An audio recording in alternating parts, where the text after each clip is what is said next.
it go live? It went live. Okay, we are live. Hey y'all, welcome into another All-American Homecoming live stream. This one's going to be a little bit different because I am currently testing streaming on TikTok as well. So bear with your girl. I got a lot going on, a lot of screens that I am looking at. Help me, Jesus. Help me, Lord. But come on in. Share how you feeling, how you doing, where you streaming from. Where is my? I feel like my little thing don't be counting the number of people like it should, like it's supposed to. This is supposed to. Why does it says disabled? Delete that.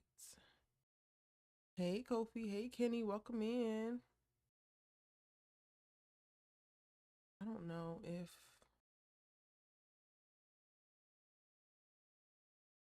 the hey Kendra, if my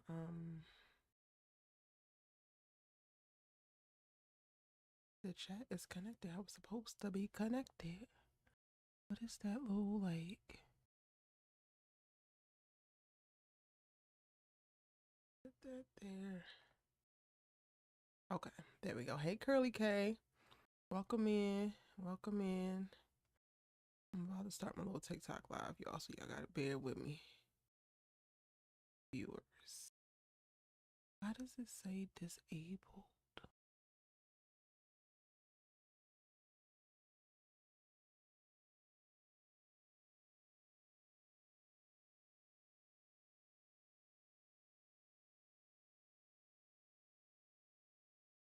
Do not understand the issue.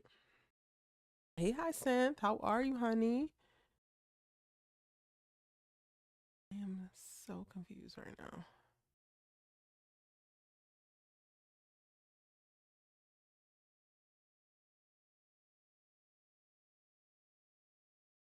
Oh no, this thing wants too much. Kenny Fudge says I have a lot to say about this episode, but going to jump in a bit late. Okay. Alrighty. No worries. Do I have to like resync? Let's see, plugins. Do I have to like reauthorize?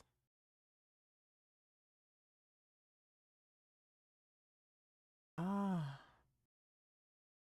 So that's what it is. It's saying I gotta relog into Marketplace. So weird. Kofi says I do too because I got some thoughts. Kofi, they was looking for you in the Discord last night.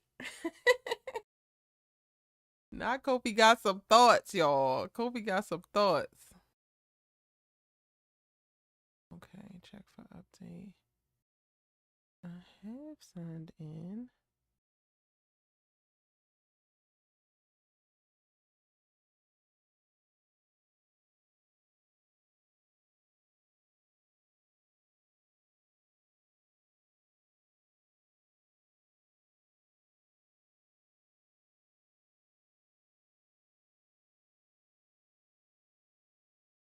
Hey Natalie, how are you? This episode was a lot, but in all of the best ways. I don't know why this is disabled. Even that is not working. This is so confusing.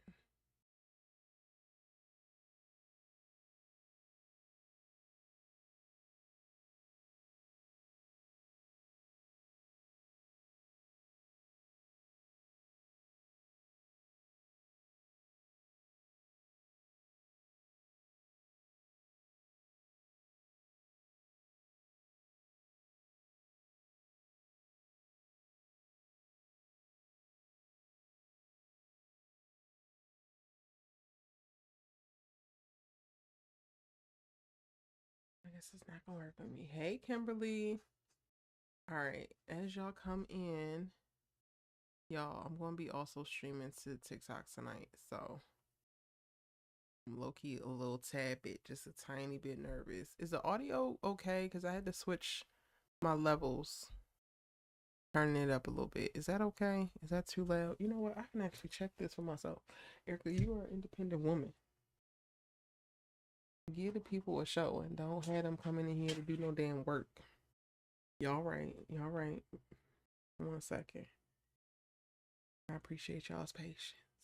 I love you guys dearly.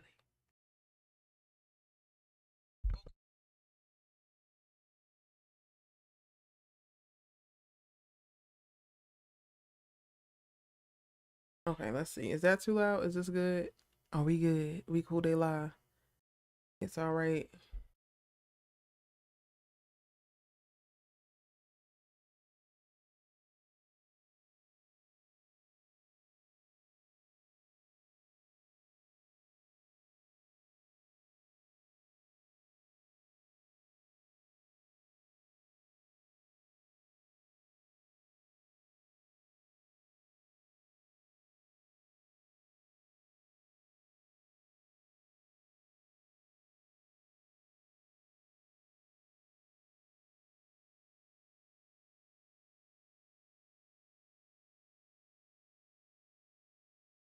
To me. So I think we good. All right, y'all. Drop your ratings on a scale of 1 to 10 of what you rate the episode, what you're thinking, how you feeling. I'm about to hit go on the TikToker moment. Oh, it can only be 32 characters. Is that enough? Is that too many? Invalid settings. Check the form.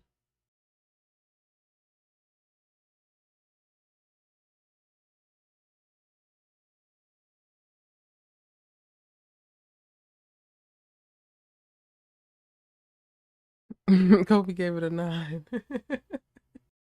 Kobe, I cannot wait to hear. I cannot wait to hear what you think. Cause this is I feel like this is gonna be a fun live. We had a really, really, really amazing Bel Air live. And the crazy thing is coming into this, I don't feel like there was anything really too crazy divisive in this episode. But I could be wrong. Cause now I'm nervous. Kobe, you being so excited and you having all these thoughts, I'm just like, I wonder. I'm curious. Why isn't my hold on y'all, let me check because the chat isn't coming up for whatever reason. I do not know.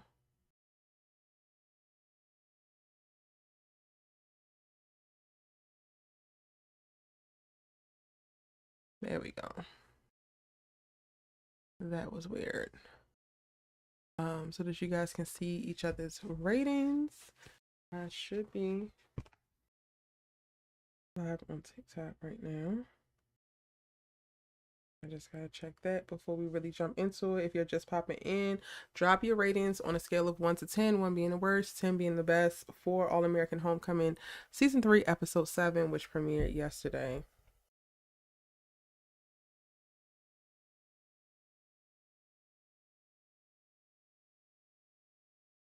Why am I not showing up live yet?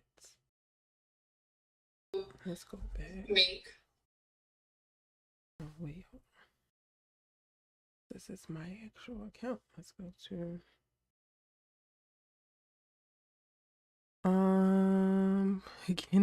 Kenny gives it a 10. Not a 10 out of 10, Kenny. I don't know if you've ever given anything a 10. Come on, 10s. Come on, 10s. You know you're gonna have to say why you gave it a 10. Because 10 out of 10 is crazy. Not to say that you're wrong, but 10 out of 10, stuff gotta be extra special, I fear, for it to be like a 10 for real, for real.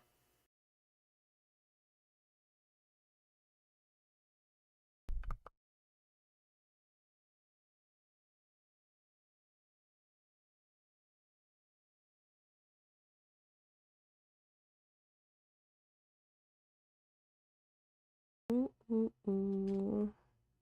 If you are just popping in, and if you are on TikTok, what's good? My name is Erica. You guess that you like to talk TV with. We're currently streaming on my main channel on YouTube at Erica Vane TV to talk about All American Homecoming, their most recent episode. Every single week, I do a live after show and unpack with my amazing subbies the episode. So feel free to drop your thoughts in your comments if you have watched it. Welcome, welcome, welcome. I'm excited to be here. I'm excited to see what all that TikTok has to offer in the live streaming space. Right now we are giving the episode a rating on a scale of 1 to 10. 1 being the worst, 10 being the best. All right, so Kofi gives it a 9, Hyacinth gives it a 7, Kendra gives it an 8, Curly K gave it a 7 out of 10. Hey Micah Boo, welcome in. Kimberly gave it an 8, Kenny gave it a 10. Hey Etta R, Etta says, I give it an 8 due to the fact that Gabby knows what's happening and that Keisha and JR were confronted. Crenshaw can woke up. Crenshaw can woke up and woke it up. And I'm honestly like, I'm low-key kind of conflicted, y'all, about how Cam handled it. I 100% understood his feelings, but also I was just like, is he being a bit? Is he being a bit? I don't know. I really couldn't register. And it's probably going to take me rewatching the episode again to really grasp and ground myself in like how I feel like Cam was or who I feel like Cam has presented himself to be. So we going to see specifically in this moment. Kobe says, Cam, if you feeling froggy, then jump. Because the way that you pressing JR and ignoring Keisha and putting the JR better than me. Because you ain't about to kick me out unless we run the fade real talk. But you ain't had no problems when Lando was kicking his ass out. When Lando said he can't bring his ass around no KEK stuff, you ain't had nothing to say. You were like, well, rules are rules. Now that Cam and his feelings about his girl, he can't kick him out and say, I'm going to cook the turkey my damn self. He can't do that. Kofi, I don't know, Kofi. I don't know. Kenny says it's 10 because Gabby was standing on business with her conversation with Keisha. It was did you plan my perfect date or yours for me? I said, okay, okay, Gabby. There's no plan around the game, no games. Gabby was like, bump what you got going on, Cam. I'ma just talk to her.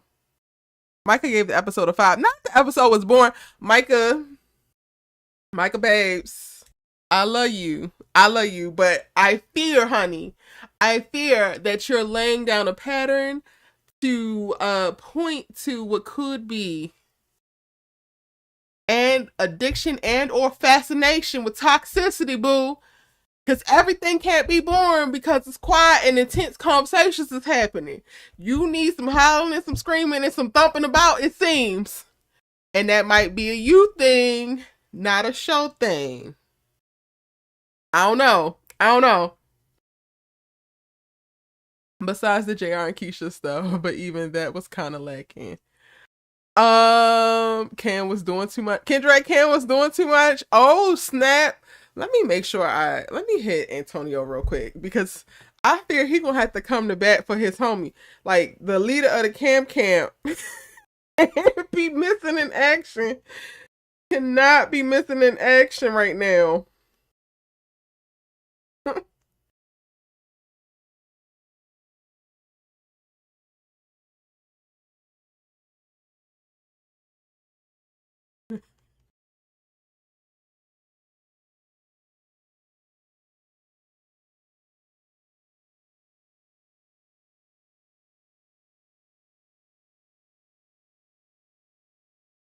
All right, I'm sending the bat signal over to Antonio.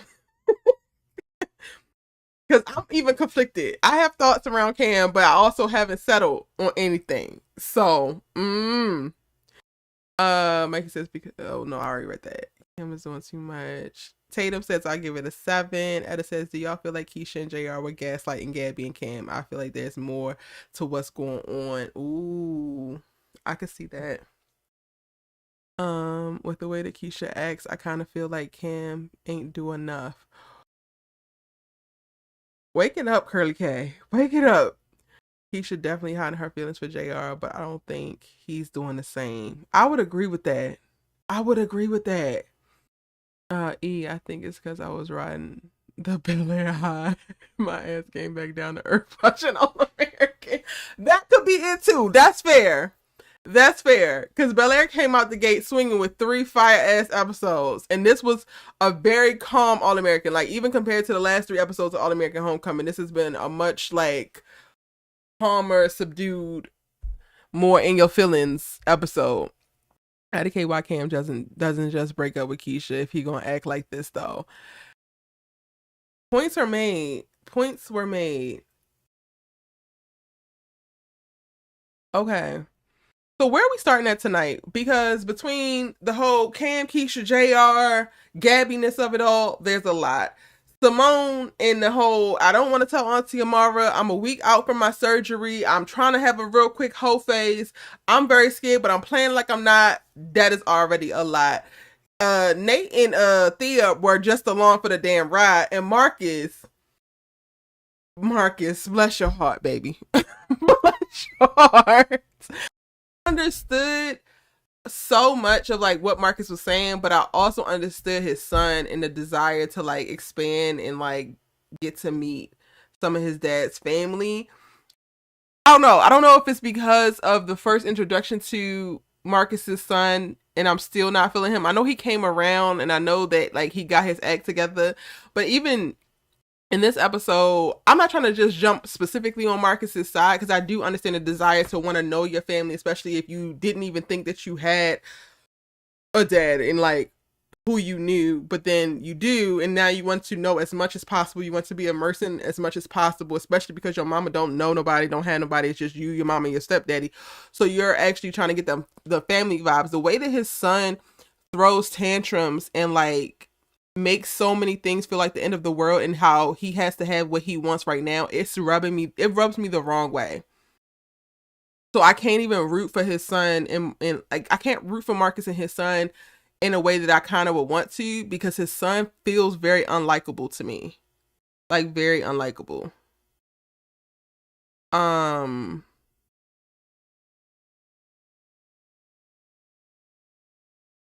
Curly K says having a whole face before surgery is wild. Wild, nasty work. Like, if Simone Hicks is not going to do anything, she's going to do the absolute most in the most random at the most weird time. I don't really know as it pertains to her. Miss Mama stresses me out real bad. Like real bad. Antonio says he's going to join as soon as he get off. So all of y'all that's coming for camp, he's on y'all's asses. Let's go. We're not going to talk about Gabby and them yet until Antonio gets here. Or like a little bit later. Let's start with Simone. And let me open up the Discord so that y'all can sound off. Oh, no, that's not the Discord. I got so many things open, y'all. The stress.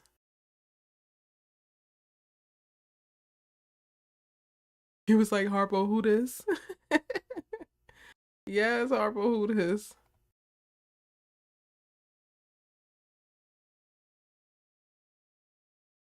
And get it? Like, Simone is scared. She should be scared. The girl has cancer. She's undergoing a lumpectomy. She's 21. It's a lot. I think I'm also contending with Simone's deep desire to always present confident, to always present like I just want to be normal. I just want things to be this, and I just want to be a normal 21-year-old doing normal 21-year-old things. It's like, girl, you have quite literally never been normal.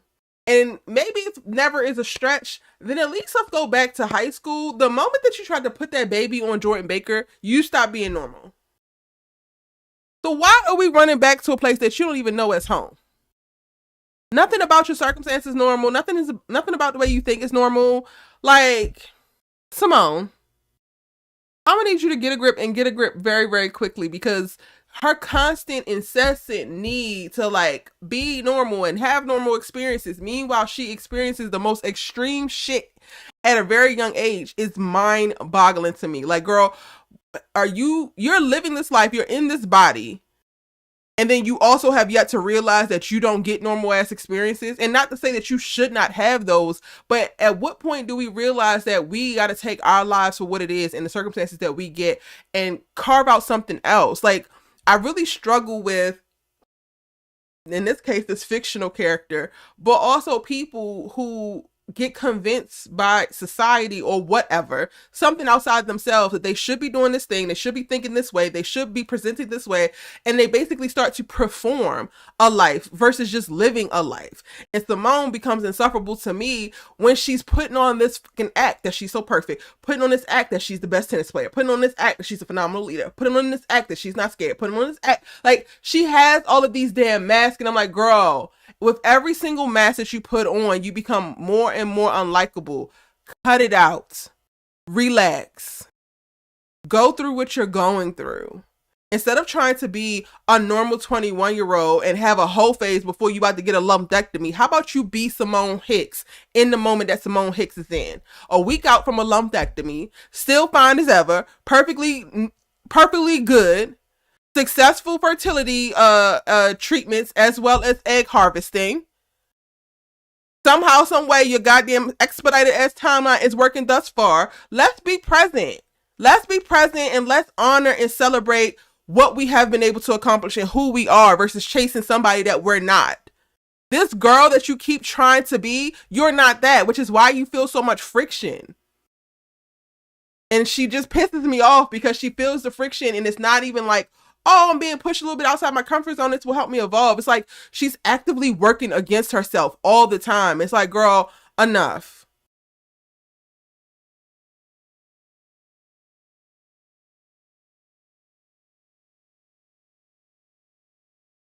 And the Discord is open, y'all. If you want to sound off about Simone.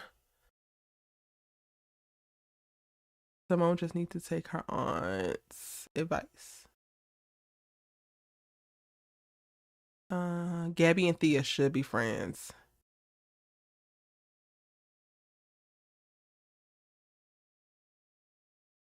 And I mean, Nate is a straight shooter until Simone started kicking that goofy ass dust her way and like making her push back. So now I think that she's censoring herself so that she can prove that she's supporting Simone, because anytime that you speak out against something that Simone wants to do or how Simone sees it, then you're immediately dubbed as like, you're not being supportive. And it's like, girl, that ain't the case, but all right, whatever.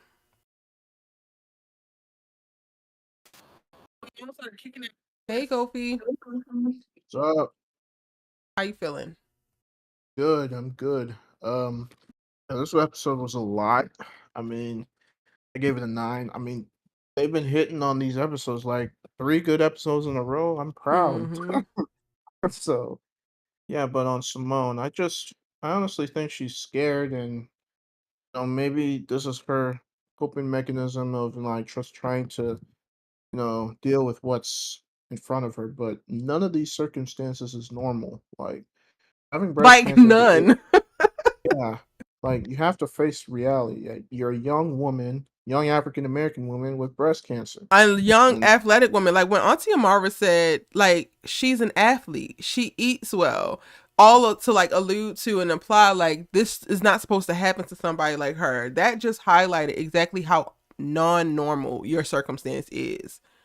yeah, this isn't. It's not normal, and I can understand Auntie's like sadness and the fact that she went to cry to Marcus because she feels like Simone's been through enough, and that's rare. Like I don't know what 21-year-old young woman has had teen pregnancy, been married, given a baby up for their adoption, now having cancer before you hit the pinnacle of your adulthood. Like that's a lot. Okay, You pinnacle have of your adulthood is wild, Kofi. I would argue that 21 is the beginning of your adulthood. It's definitely right. not I'm the just pinnacle. right pinnacle, but like I'm just saying she hasn't even gotten to 30 or in her 40s or like adulthood. Like that's what I mean. Like she's still relatively young and she's had to deal with all this. You know what I mean? So it's like it's a lot.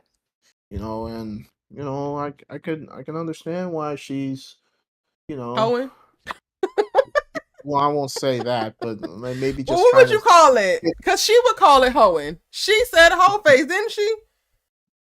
yeah, okay, fine, but I'm not trying to be crass. I'm just saying, being a young college, sexually active young woman. Let me put it to you that way in sophisticated words, but I can understand why she wants to do that. But like her auntie said, like You were gonna get through this, and I didn't like the fact that she felt like she kidded. I'm glad she told her finally, but I felt like the moment you found out, that's the first person you need to tell. And then the fact you don't want to tell your mom is also kind of sending me too. You know what I mean? Now I get that your mom gave up her dream job to help take care of a sick one in the past, but this is still your mom's. Like, don't you think you would want her to know so she could also give you support? Like, that's kind of where I'm like, Simone, what are you doing? Yeah, I mean, her reasoning for not telling her mom makes sense in theory, but when you get down to it, it's just kind of like, no. Like, you're robbing your mom of the opportunity to make a decision. And I get how she's saying, like, it wouldn't be a decision. She would immediately leave her opportunity and then she would lose this great opportunity in Japan. But that is for her to make. I think the other part that makes me annoyed with Simone is, especially in, season 2 and season 3, we have watched her be very, very controlling and think that she can like manipulate everyone and everything to bend to her will. And I think that this is another example of it. It might not be an intentional example of it, but you're robbing your mother of the opportunity to show up for you while you are experiencing the beginning stages of like coping with cancer. Like, Yeah. let's let that sit in. You're literally not even giving her the opportunity to show up for you and be your mom because you're not providing her with this information. All because you believe that this is an opportunity for her to do something career-wise. Not this. To me, it completely doesn't take into account the person that your mom wants to be, which I'm sure y'all have probably talked about. She gave up whatever she gave up in the past for whomever to take care of them, when I think it was Auntie Amara or whatever, and made sacrifices because she wanted to do that, because she wants to be that type of woman that shows up for family, that does what needs to be done in the time that it needs to be done. So who are you now to decide that she don't need to do that anymore? Yeah, that's fair. It's real. So, I would be pissed. I would be pissed if a family member that I was very close to was going through something like this and they decided not to tell me because they didn't want to interrupt my life. I would be so pissed. yeah, none of this is normal. Like, I mean, it's the reality. So, but I'm glad she said she told her and that auntie came through. And, I felt that scene when she went to go see Marcus and they both cried together about the situation. Hopefully, the situation is gonna make them open their hearts and realize that y'all need to be together. I don't know if I they're don't gonna know about address. Marcus needing to open up his heart. This is all in Amara's court. Marcus would have Yes, it's taken her, true. would have been with her from the moment that old ex-wife walked through the damn door. Auntie Amara is the one who been standing on business Drag, about no, absolutely not. dragging her feet. But yeah, hopefully maybe this expedites that quickly. And I appreciate Simone, you know, being thankful for the friend group and the support group that she has with amongst her peers like Cam and JR and Thea and Nate and Gabby and Keisha. Like they're really showing up for her. So this is gonna be it won't be an easy journey. Cancer is gonna be hard, but I think with the support system, I think she's gonna beat it and get through it. So Oh, of yeah. course. She's Oh yeah, 100% gonna beat it because at its core, she is the Olivia Baker of this show. So okay, you I'm didn't just have to do all that. I'm All just excited that. that they're giving us the episodes that they're giving us, and they haven't wrapped it up as quickly as like, oh, Simone got cancer in episode 4. She gets treatment in episode 5. She's cured in episode 6, and we're gonna act like she never had it. I'm just glad that we're not on that route. Yeah, But yeah, 100%, this is going to not be a thing. Um, I can almost bet on that. yeah, yeah. That's all I got on the Simone tip. I mean, I hate that she had a panic attack again, which was kind of damn, like damn it, like why y'all just giving her more mess? But she handled that well, I guess. And honestly, it was a good episode for on her part. Like, I mean, I felt Nate and Thea should have said something sooner, but Auntie, you can't hide everything from Auntie forever. Like the fact that she called him in and clocked it, like Thea looked like she was about to break, like she And was he about to slid Nate spill. ass up under the bus when Simone came asking about it. Thea like, Nate, and this was like, Thea, your ass was on the brink too. It, it was like, yeah. So, but it worked out. I guess it worked out in the end. So, yeah. So decent episode for Simone, and we'll just see where she goes. She's trying to recover. So, How are you feeling about Marcus and his son in that whole storyline?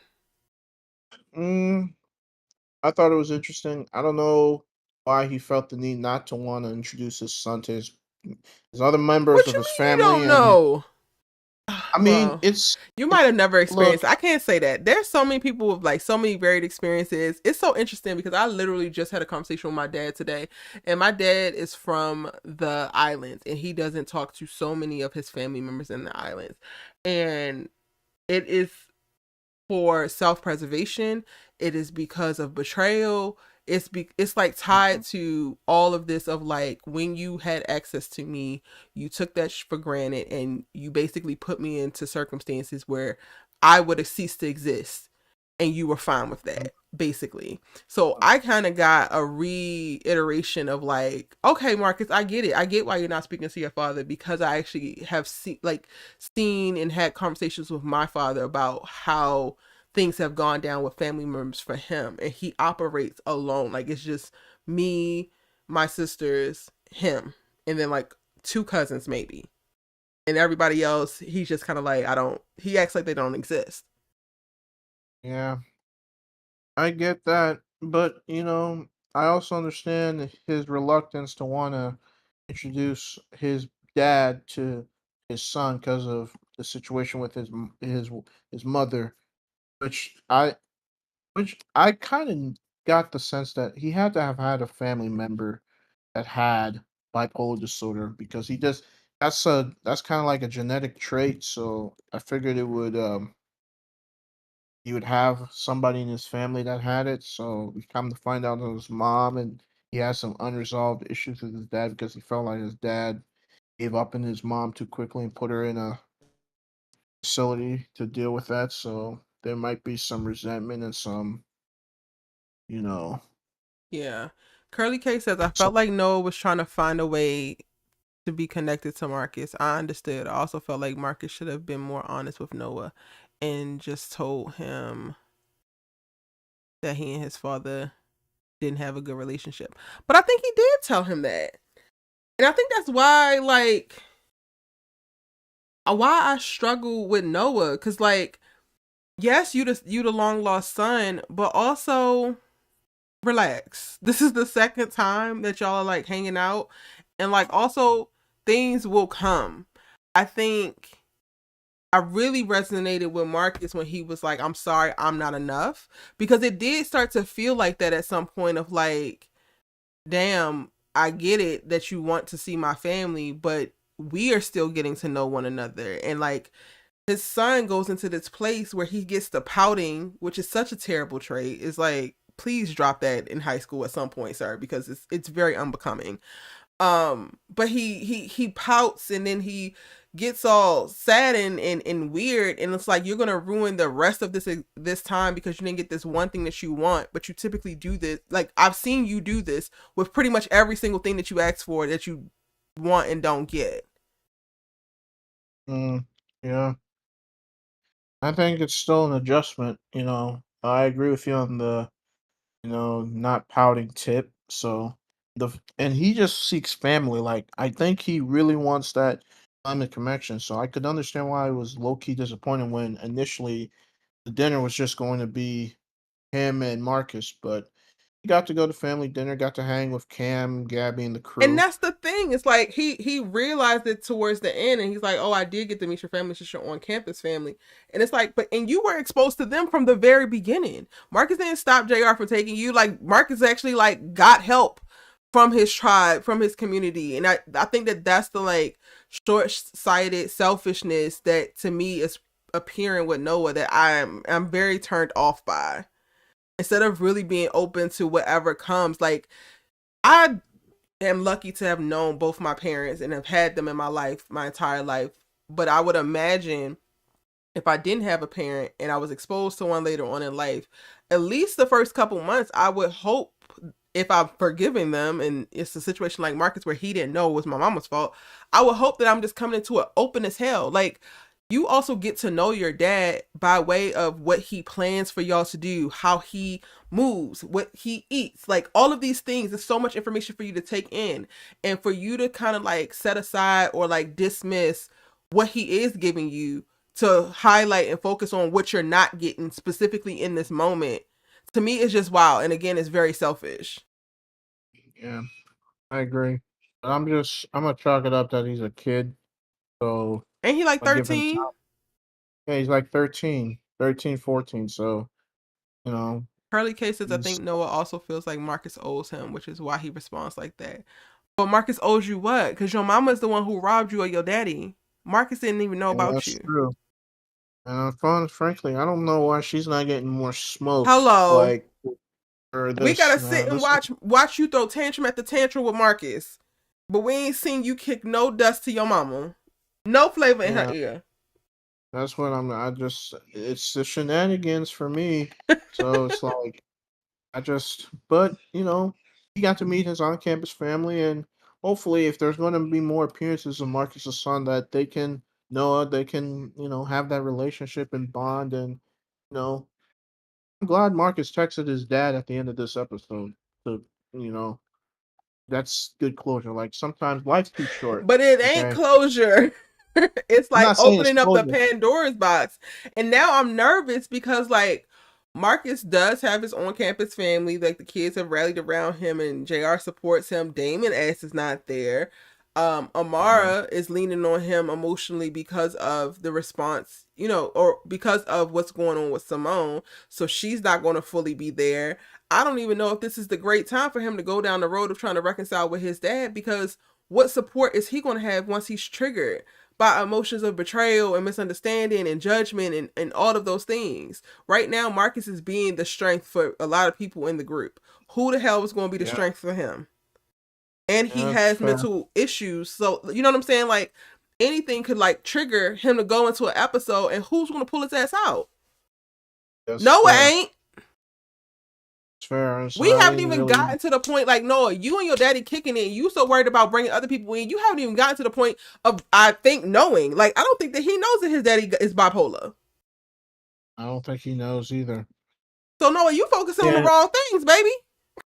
yeah, and I would hate for him to have an episode and no one have to witness that. So uh, maybe we haven't scratched the surface, but overall, good episode for me in the Marcus tip. I like that story, and Me too. just I we'll enjoy just seeing see him what with his happens. dad. I mean, with his son. His son just Yeah. pissing me off. Curly K said, did we ever find out if Noah knows that his mama kept Marcus away on purpose? Did they ever mention that on the show? I don't know if they mentioned the on purpose part, but he knows that Marcus did not know about him and his mama did not tell either of them. They did say that. Mm. They're just trifling. Like you blew up It's this. very You blew trifling. up. And frankly, she's the reason why. Well, Mars the reason why they're not together, but she's also a factor in why they're not together. Like you blew up his life, bro. Like, and didn't even care, which is sending me. Which So is not yeah, surprising because you took his son away and didn't even care. So why would you have a problem, or why would you be wanting to care about breaking his life, blowing his life up? yeah, I low key wish we would have got more from the ex wife.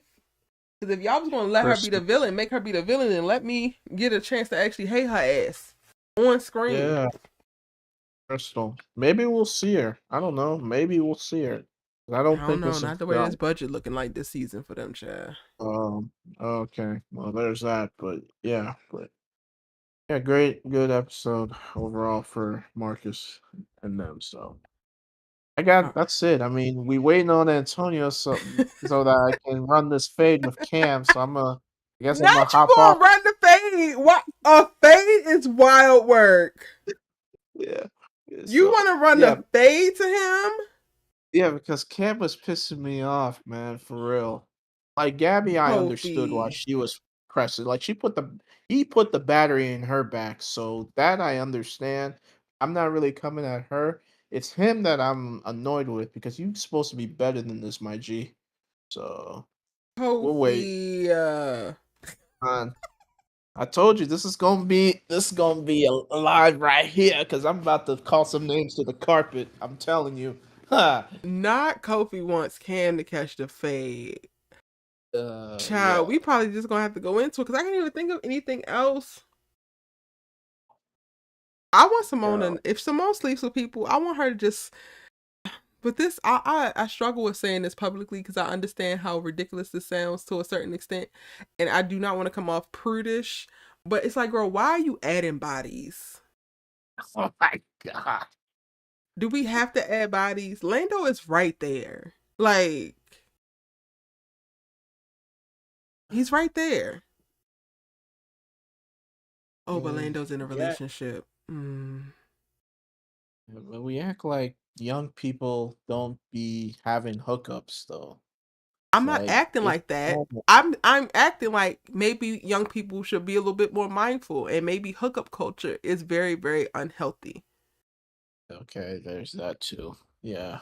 I mean, I know they I do didn't. it, but I also know how many like people are mentally and emotionally scarred from spending years and years hooking up and going along because this is what young people do.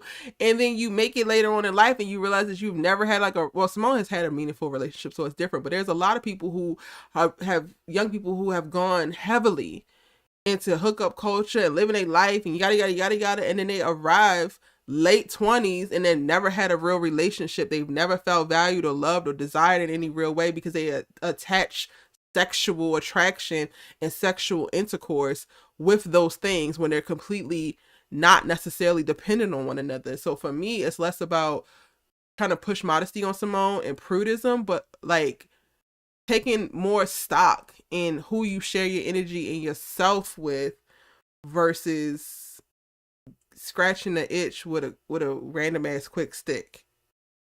Yeah, I get that. That's fair. That's fair. Um, And I Simone mean, I'm going not. through the stuff that she's already gone through, like you've already been a teen mom. So for me, Simone has already had Dane, the deadbeat ass baby daddy that played in her face. The man, like we all have one of those, I feel. And unfortunately, maybe some of y'all haven't, which is great for y'all. But I feel like many women haven't had at least one man that is the man that lets them know that they chose wrong, and the man that tried to, by way of his actions and or words, try to tell you that you weren't shit. Dane was that for Simone.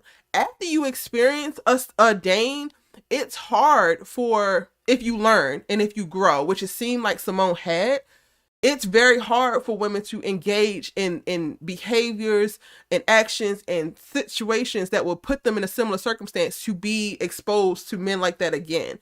So even for me in watching the Simone character, I don't know how much I believe that she's just so committed to like living a 21-year-old's life that she's willing to go to bed with anybody after she already had a baby by a Dane. Yeah, that's true. That's true. You would think, based on her life experiences, she wouldn't be so quick to, be sexually active, given her history. But I don't know. Girl just wants to get it in, I guess. I mean, God bless her. I mean, do what you want to Not do, girl just man. wants to get it in. I mean, God. I mean, hey, man, live. I Kobe, you're mean, you. hilarious. I mean, you got it, but I mean, I don't know. I mean, it ain't. I couldn't do it. It ain't me. But I'm not. I'm not in her shoes, so I never want to tell a woman how she should use her body or how she wants to express herself sexually. I never want to do that, but That's fair. I don't know. It's Etta like, says, so then the women around you will do it. Etta says she just being reckless at this point. 100%. Hooking up with yeah, random dudes right after having your eggs extracted, so you literally are like pump full of hormones and fertile as ever, is wild work. As if condoms yeah, don't break, that is wild work because you're not on birth control. You cannot be on birth control at this point in time because of what you're going through in that. yeah. That's wild work. It's irresponsible, frankly. But hey, do you, boo? Do what you want to do. I I mean, can't. All right, we're just gonna have to move on because there's nothing else. Everybody else supported Simone. or was a part of the quadrangle terribleness. Yeah. Okay, so let's work our way around and let's come to Cam last. Can we do that? Or Cam is the catalyst of it all, so we technically can't do it, huh? Yeah, he set it off. So it's like he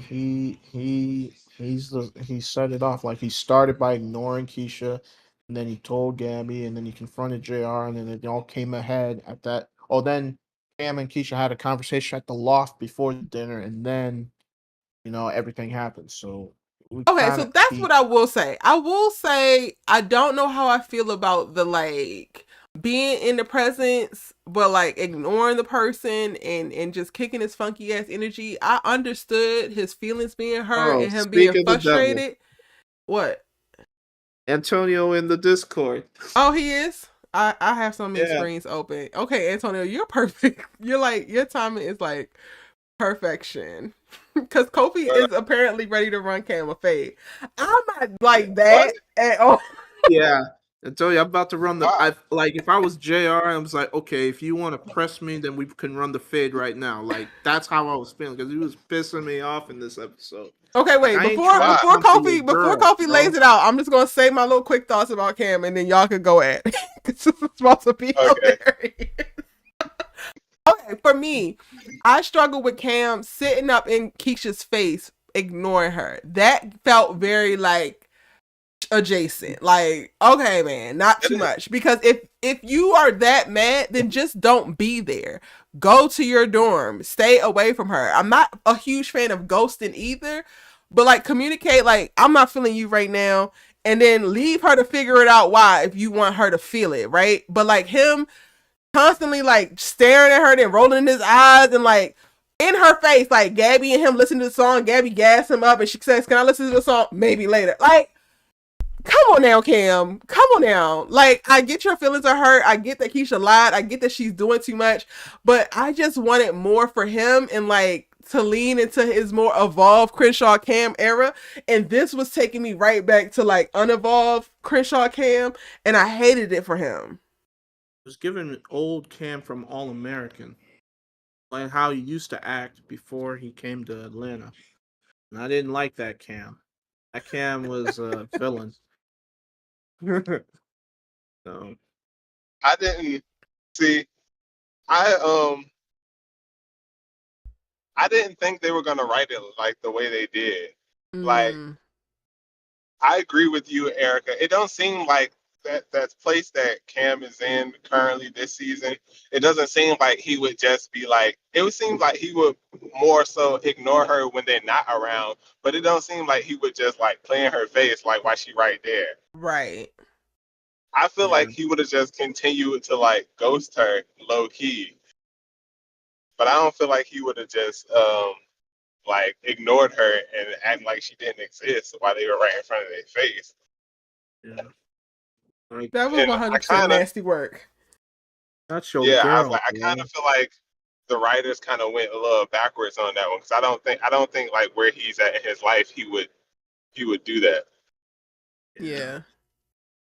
Okay, Yeah, it Kofi, was you got the floor. What's this fade that you all right. trying to give Look, Cam?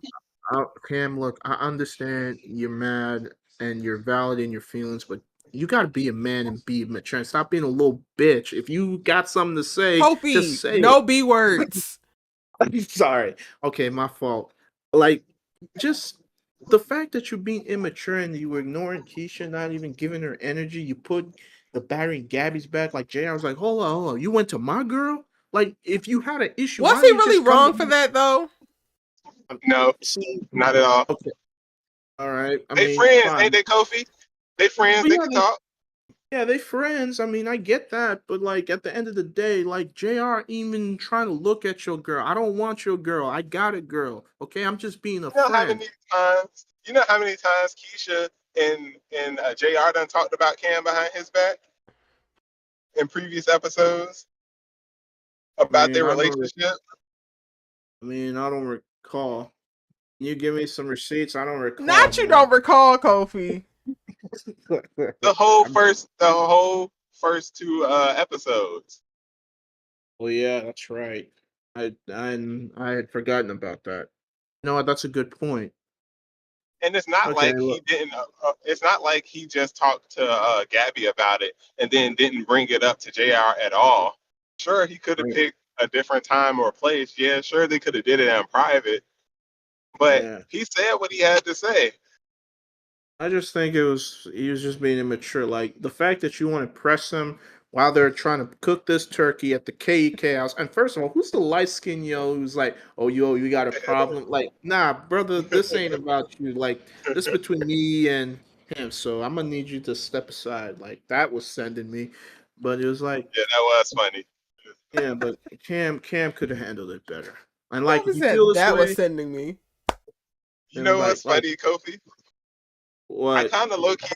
I feel like I low key thought Cam would have went in harder. Like I did not expect them to. I didn't expect it to play out that way. Yeah. Wait, well, what would I harder look like? Because he got in his face, and I said, oh, is he about to swing on JR? You know you can't swing on a sick person. I already said that. Nobody's listening. I yeah, feel we like he don't. would have came with. I thought he would have came with like harsher words and calling him outside his name and stuff like that. That's why I thought he was gonna go. But Mm. Yeah, I They thought definitely so kept it too. very I thought he ABC was gonna. family. They kept it very Yeah, I ABC thought he was gonna family. call him like a snake or Dirty Mac and all the types of names.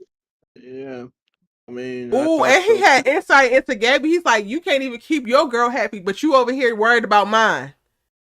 They should have used that. They should have used Right. that. Hey, or if I was JR to hit him and look, okay, you pressing me about Keisha coming to me for her dance stuff. Why do you think she could? Why do you think she can come to me and can't come to you, partner? Maybe you need to do No, some stuff with no, me. No, Kofi. she could never. No, She could. Kofi. She can't come to him because she's a liar. It's not that she can't. She don't want to come to him because then she gonna have to tell him the truth. That's the Yeah. point. Like her not coming to him is not actually on him. We have conversations about people creating safe spaces, and like your partner, your partner is not entitled to certain things. But also, when a partner does what they're supposed to do to create a safe space for you, and you opt out of it, that shit is on you. All right, that's fair. Look, I And you just say got to that. remember that they were mad close this season. Jr. and Cam, they were hanging out like two peas in the pie, Mm-hmm. especially like the first two episodes. So of course his anger is going to be a little more heated than it maybe would have been if this had happened like last season because they weren't as close back then. But if we mad close now, we've been hanging out like bros, and then I find out you've been hanging out with my girl behind my back. Nah, it's up. Fine. I mean, he can feel that way, but if he's that dogmatic about it, then why are you even still with Keisha if you this pressed?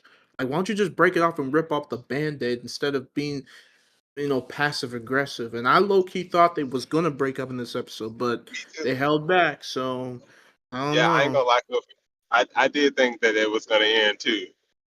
Before she did the maybe we should stop before we say something we're gonna regret. I thought it was gonna break up right then. Right? Yeah, because I really thought that was gonna be the direction they would go in, and but they didn't. I mean, they had their I don't know how I conversation. would feel about it though, cause like I like um I like them together, but I just don't think it's worth it for Cam to have to keep dealing with her stuff. Yeah, that's true. Points were made. Hey, the Lawrence report. The Lawrence report said, hey, y'all, at Yo. work tonight. Can't make it to the live, but just wanted to say I'm glad the couples worked it out, and I felt bad for Auntie Amara. Also, shout out to Crenshaw Cam, you dig. What's up, Lord? He's honest. Um, Curly Honest K. Crenshaw.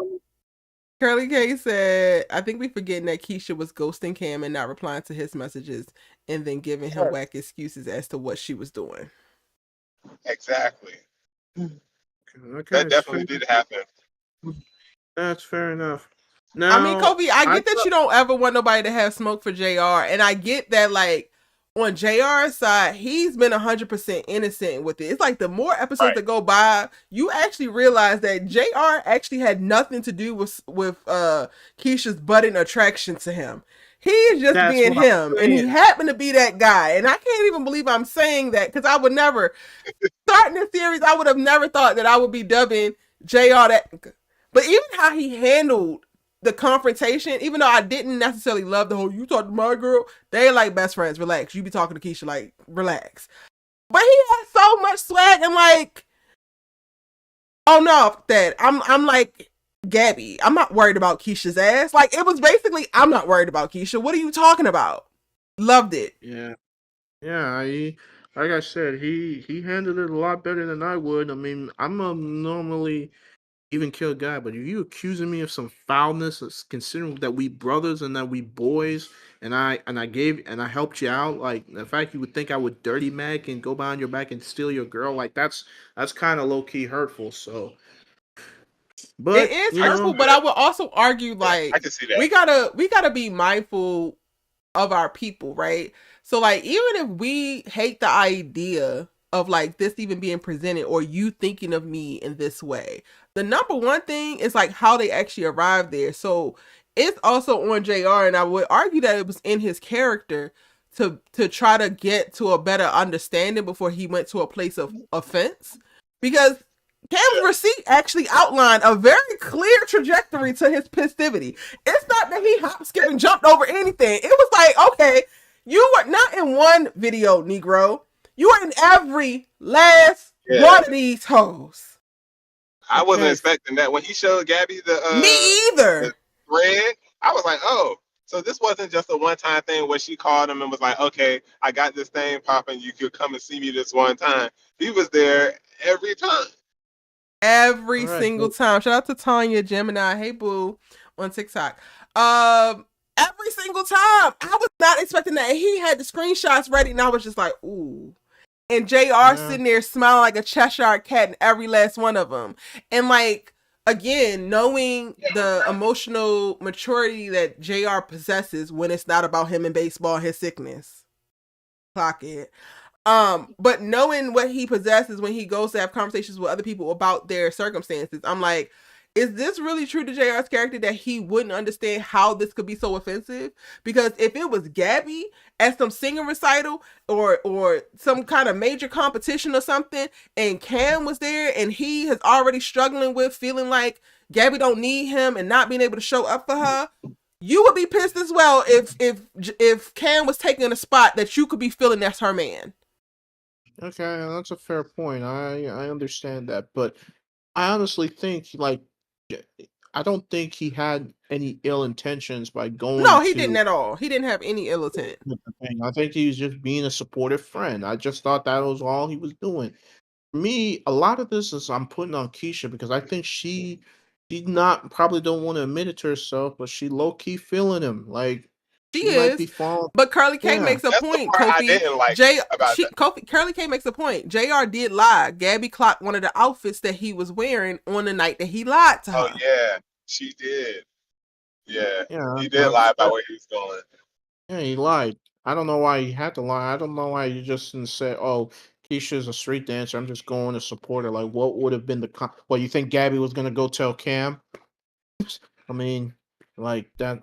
So, but that whole dinner table thing was that was some. I I mean, didn't see that coming. Ia's face That's was how it's sending funny. me. Ia's face during that oop and then Nate's like, "You said what now?" It was like, "Oh my lord."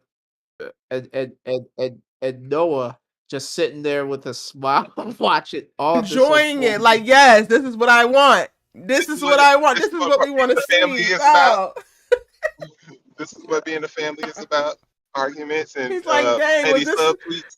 literally, was this too hard to ask for, Dad? Like, that's all I wanted was a little family drama. Thank you. This is what I've been missing. It was a But it lot, coming But man. out yeah, at the dinner was nasty work. Like, and then Gabby yeah, and Cam were standing on business so funny, hard. It so funny. they was Mm. like, yeah, you tell them. Since and then they slapping hands crossed. I was like, wow. They low Yeah, key the same person. Like the way they were acting, I'm like, yo, she the female version of him and he the male version of her. Cause they won't letting them get no inches. and They was like, it, nah, we about to stand here and you gonna fight for every inch that you take. We ain't letting up nothing.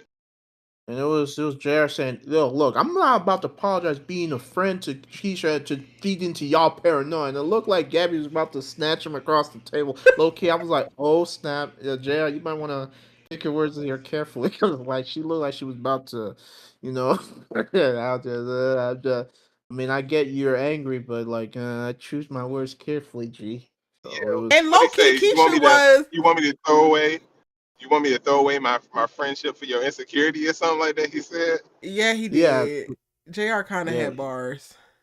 Yeah, like for feed into y'all paranoia. That was his exact words. It was like, oh, not y'all calling them paranoid now. But the Yes. craziest part is like, JR, you got a blind spot to this because you have all the well intentions in the world. And Keisha might be hoping to have better intentions, but that girl is falling in love with JR. And Hyacinth said Keisha definitely gaslit everyone, and it honestly was annoying. She was very much so gaslighting. Up until the very end, she was gaslighting the hell out of Cam. You didn't even ask Yeah. me about Simone's sickness. You only saying that because JR brought it up, because ain't nobody else asked your ass about it either. Like, I was watching her, and with every like response that she had to Kim, I was like, oh no, Keisha, not that. Not that. Like, girl. Yeah. It was a lot. And now JR handled it, respectfully. I mean, he wasn't immature, and I thought he handled it well. And then his conversation with Gabby, I understood his perspective and explaining what it was. But no, I mean, I think Gabby and JR are gonna be good, but I don't think Cam and Keisha are gonna be good. I still think there's I gonna don't be think so. some. Yeah, and I'm wondering how Cam and JR are gonna move now. Like, even though they're putting aside whatever it is for the sake of Simone, I'm wondering if Cam's still gonna hold some residual resentment towards JR, given this whole thing has come out. Like that's what I'm wondering now. Like, can it be fixed? As quiet as it's kept, JR hasn't really crossed the line. Like, he's just being himself. It's Keisha, I think, Yeah. that deserves more of the smoke that he should be getting. I don't know if I Honestly. believe her. Hmm. Hmm. Did y'all buy her explanation? I feel like she really thinks that, but it is true for her in this moment. I think that it's true for her in this moment of like, JR is fam, because I think that she doesn't realize that she's falling in love with JR. Does that make Hmm. sense? See, I don't know. Yeah. Which is hard for me to gauge. Like, does she know or does she not know? Like, that's what I'm trying to figure out. You know what I I think the mean? friendship is allowing her to hide the developing feelings because she just kind of like brushes them off like, oh yeah, we're friends and this is why I feel so connected. This is why I feel so warm. This is why I feel so seen. Yeah. So I don't think this is going away anytime soon. Like, And I going back to mean, your point of like Cam holding a grudge for JR, I want to say that I feel like he's not going to, but I also feel like it would be very, very hard for him to not have some kind of feelings because even though he can understand that JR don't have feelings for Keisha, if he's persistently still seeing Keisha have eyes and feelings for him, the natural thing is to have jealousy. The natural thing is to have animosity. The natural thing is to want to like separate. yeah, which is fair. Yeah. Ooh. And speaking of jealousy, when she finally admitted to Cam that that she was jealous of him, I was Mm, like, finally, she said the quiet part out loud. yes, Yeah. And then Lord. it's crazy because like she was blaming him for it. Like how you blame me when you don't not feeling Hold adequate. on, it's breaking up, Antonio. You said how she blaming him when what? When she was the one who wasn't feeling adequate. Like the episode about the step show, Yep. and she was kind of like blaming him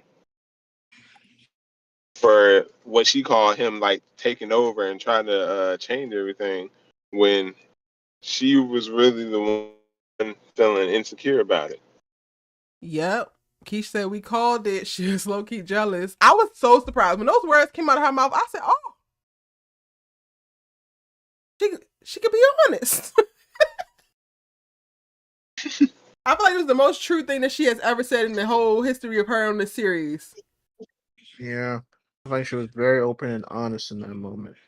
And I You know? guess also kind of felt like I didn't know if she realized how that she was jealous. Like Keisha strikes me as a girl who like goes through and has feelings about things. But before this friend group, it didn't feel like she was like into talking about things or whatever. So like she's still in a place now where it takes a while of her processing to really be able to understand what's going on for herself emotionally. A fair point. Now I'm wondering, like, is there anything Cam can do to get Keisha to open up to him more? Because apparently this is still a recurring issue. Like, because I'm trying to figure out what qualities does he have that is lacking that she feels the need to have to go to JR for everything. Like, that's what I'm trying to figure out. Like, it's not like Keish he. just told you that we clocked it. And in clocking her jealousy, like y'all need to go back to the conversation that I had about how I feel like so much of Keisha's reservations within this relationship is because she is kind of dubbing herself not good enough for Cam. So it's almost nothing that Cam can do to like help her understand that he loves her, help her understand that he's safe, help her understand that when she has already pedestalized him at a place that she feels like she cannot get to. She is able to find commonality with JR because he ain't winning and she ain't winning, in her words. Well, if that's the case, why are y'all still together? Because she wants to be with a winner and she wants to be a winner. But this ain't healthy, bro. Like, this is not conducive for a good relationship. Like, for real. Like, communication is supposed to be the key. Like, if you feel like you can't come to your partner, then what are y'all doing? Y'all just wasting each other's time, to be quite honest. Like, this is not healthy at all. Like, for real. Yeah. Curly K says, I think Keisha needs to be held accountable because when Cam didn't have the money and was trying to work and Cam kept it a secret, she gave him hell. And she was trying to cheat with Spencer. Oh, yeah. Damn, that's right. I forgot about Listen, that. she was putting that boy through the ringer while he was riding a bike delivering pieces. Yeah, she was trying to push up on Spencer and all that. Oh, I remember. Damn, I forgot about that. I'm glad Yeah, that whoever was brought up nasty that work. point was cooking. Like I forgot about that. So why she Damn. get to keep a secret and be sneaky and feel the heat? Yeah. Those were valid Okay. points. Points were made. Yeah.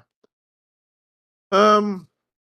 Are we gonna address Gabby's comment about the perfect date for you thing? 'Cause that was a bar.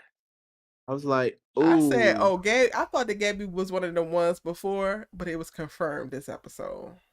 I'm ooh. mad they cut away from it though. Yeah. I Right. really I really wanted to know what she was gonna say. Like how she was going to get out of that. Because that was Like how definitely you her gonna date.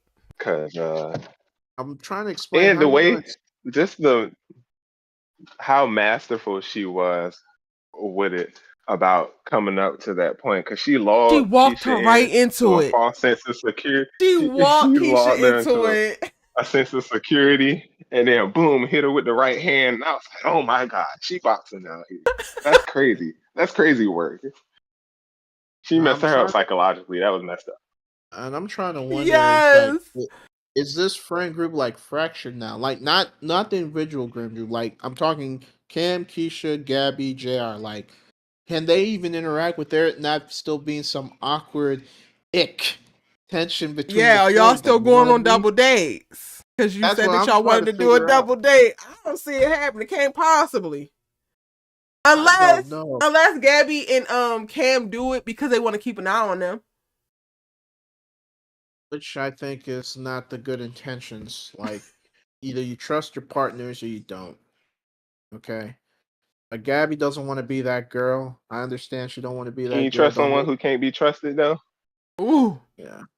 come on, Cause, I Antonio, with the mean, cause bars. Keisha done proven that she can't be trusted. I So think you can trust JR though. I never got the sense that he was ever gonna do Gabby dirty. Like, I don't Okay, think he's Kofi, looking at another girl. Kofi, But Kofi. so he'll I just know lie that to you her though. love. I know that you love Jr. Right, but part of what did Yeah. we say? Let on Bel Air Live. Part of loving people is being honest. So Okay, in he this was case, JR is not interested in Keisha 100%. She can trust JR to not cheat on her, presumably, with right. anybody, let alone Keisha. However, Yes. comma, JR has lied about quite a bit of other things. So it's Okay, not a that's wild fair. stretch of imagination to be like, okay, let me double check and verify. Okay, that's fair. I'm not going to completely ignore that either. So it's just, I don't know, man. It's like, and things be back to normal, which this is not normal. Like, this is not, I mean, it seems all good, but it feels like there's a fracture now. I'm It trying to could figure out be. how all Keisha these asked, did four, we think that Keisha is going to confess her feelings for JR by the end of the season? that's the $1 million question. I don't know. I thought so at first, but then after the ending of this episode and the kumbaya between the two relationships, I don't know how they gonna spin it now.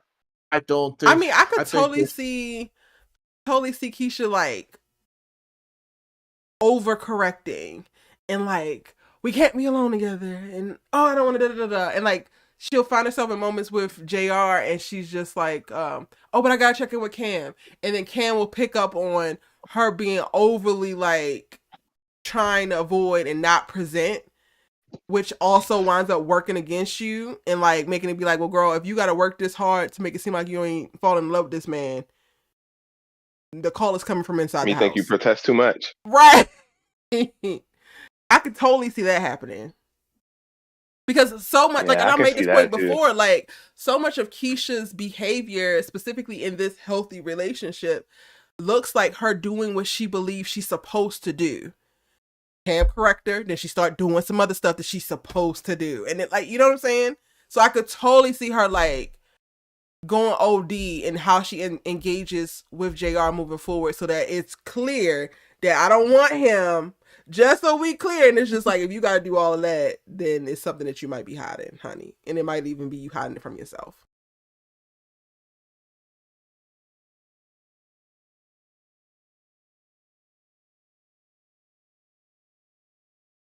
Fellas, did y'all still there? Yeah. I was just reading the comments. Oh, Curly K says, I didn't care. The whole love square is giving me Spencer, Liv, Ashley all over Yeah, I again. was just looking at that. Is it? That's kind of because Liv was keeping secrets about her quote unquote friend too, and was like Oh, downplaying how why close the they hell, were. y'all? Why the hell? I did not think about Ashley from London. I went to old girl. I don't even know her name. Alicia. What? I was visioning Alicia. I think that's her Oh, name. That's my bad. Oh, the the Ashley, sports agent lady. the London Brit, the sports agent. She worked at a Yeah. damn bridal shop. Kofi. Oh, Spencer's you talking about the girlfriend. girl? Oh, I thought you was. So who was the girl who Liv was jealous of in the third in the that was working with Spencer for his brand? What was her DeVita. name? Oh, okay. I got them mixed up. Uh, Vita. Hmm. Well, it is giving sorry. Ashley Spencer Live with the whole hiding of the friend. It is. It is. I'm You are do hiding a wondering. friend. Sorry. I do wonder if Keisha will try and overcorrect, and maybe JR will be like, "Okay, Keisha, what's going on? Like, we used to hang. Like, what's going on with you?" And maybe some Mm, manifest from that. I don't know, because that's a good shout. yeah, it's like, It damn, sucks because it kind of feels like Cam gonna lose his brother behind this. yeah. Ooh. Oh Lord, fix it, And Jesus. Man, JR has been such a great influence on Cam. Like man, such a this is Yeah, why great he was a influence. loner to begin with. Mm-mm. He was a loner to begin with because he was a menace to society. yeah. Hey, Hating for no hey, reason. hey, hey. It stopped stuff like this from happening to him, so he might want to go back to it. You know, F everybody. You know. And y'all was saying why are they still together? I 100% believe that Cam is still with Keisha because Keisha might be what he deems in this moment, in this season, this part of his journey in life the love of his life. Mm, I yeah.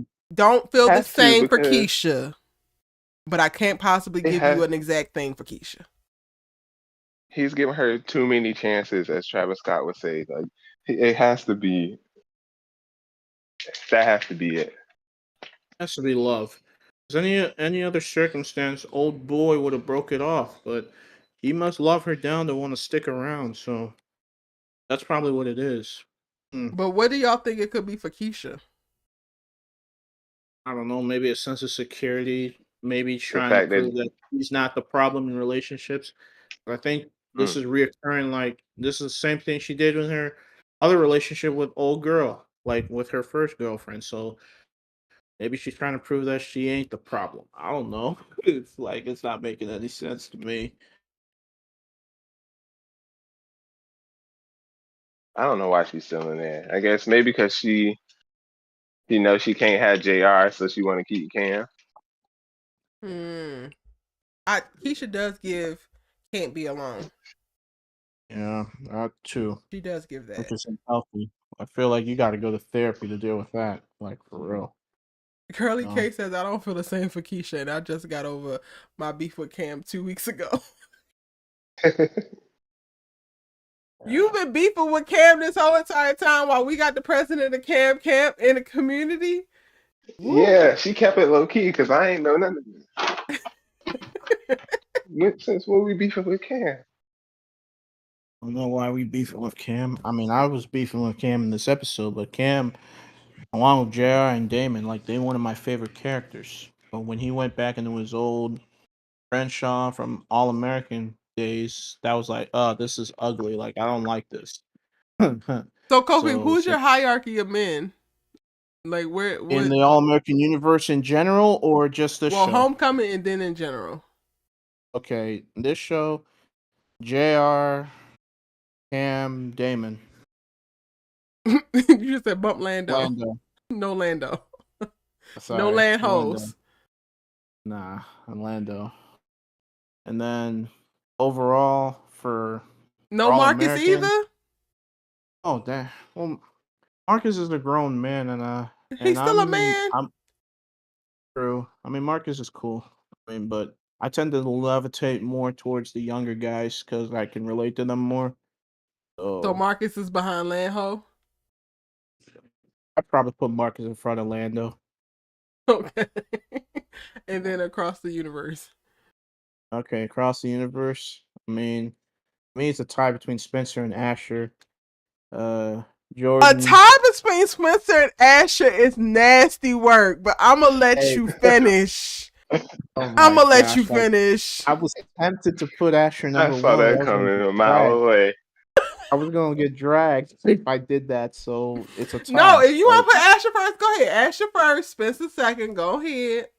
I mean, Spencer's the hero, and he's a black male, so I gotta rep my black male character. So, but I like Asher because of the whole redemption arc. So that's kind of why I kind of put him at the top. Jordan, Coach Billy Baker was cool with me. Chris and Darnell are also underrated. I don't think they get enough love. And no, Mm. Dylan's just a boy, but Dylan's funny too. So yeah, well, that's Dylan, my kind of where number I'm So at. two. Damon don't even make your Damon or Jr. don't even make your top 5 in the universe, and Oh, if I'm ranking in the put universe, Jordan okay, Baker ahead of okay, Chris and Darnell. okay, hold on. Then if I'm ranking the universe, okay, this is a ranking.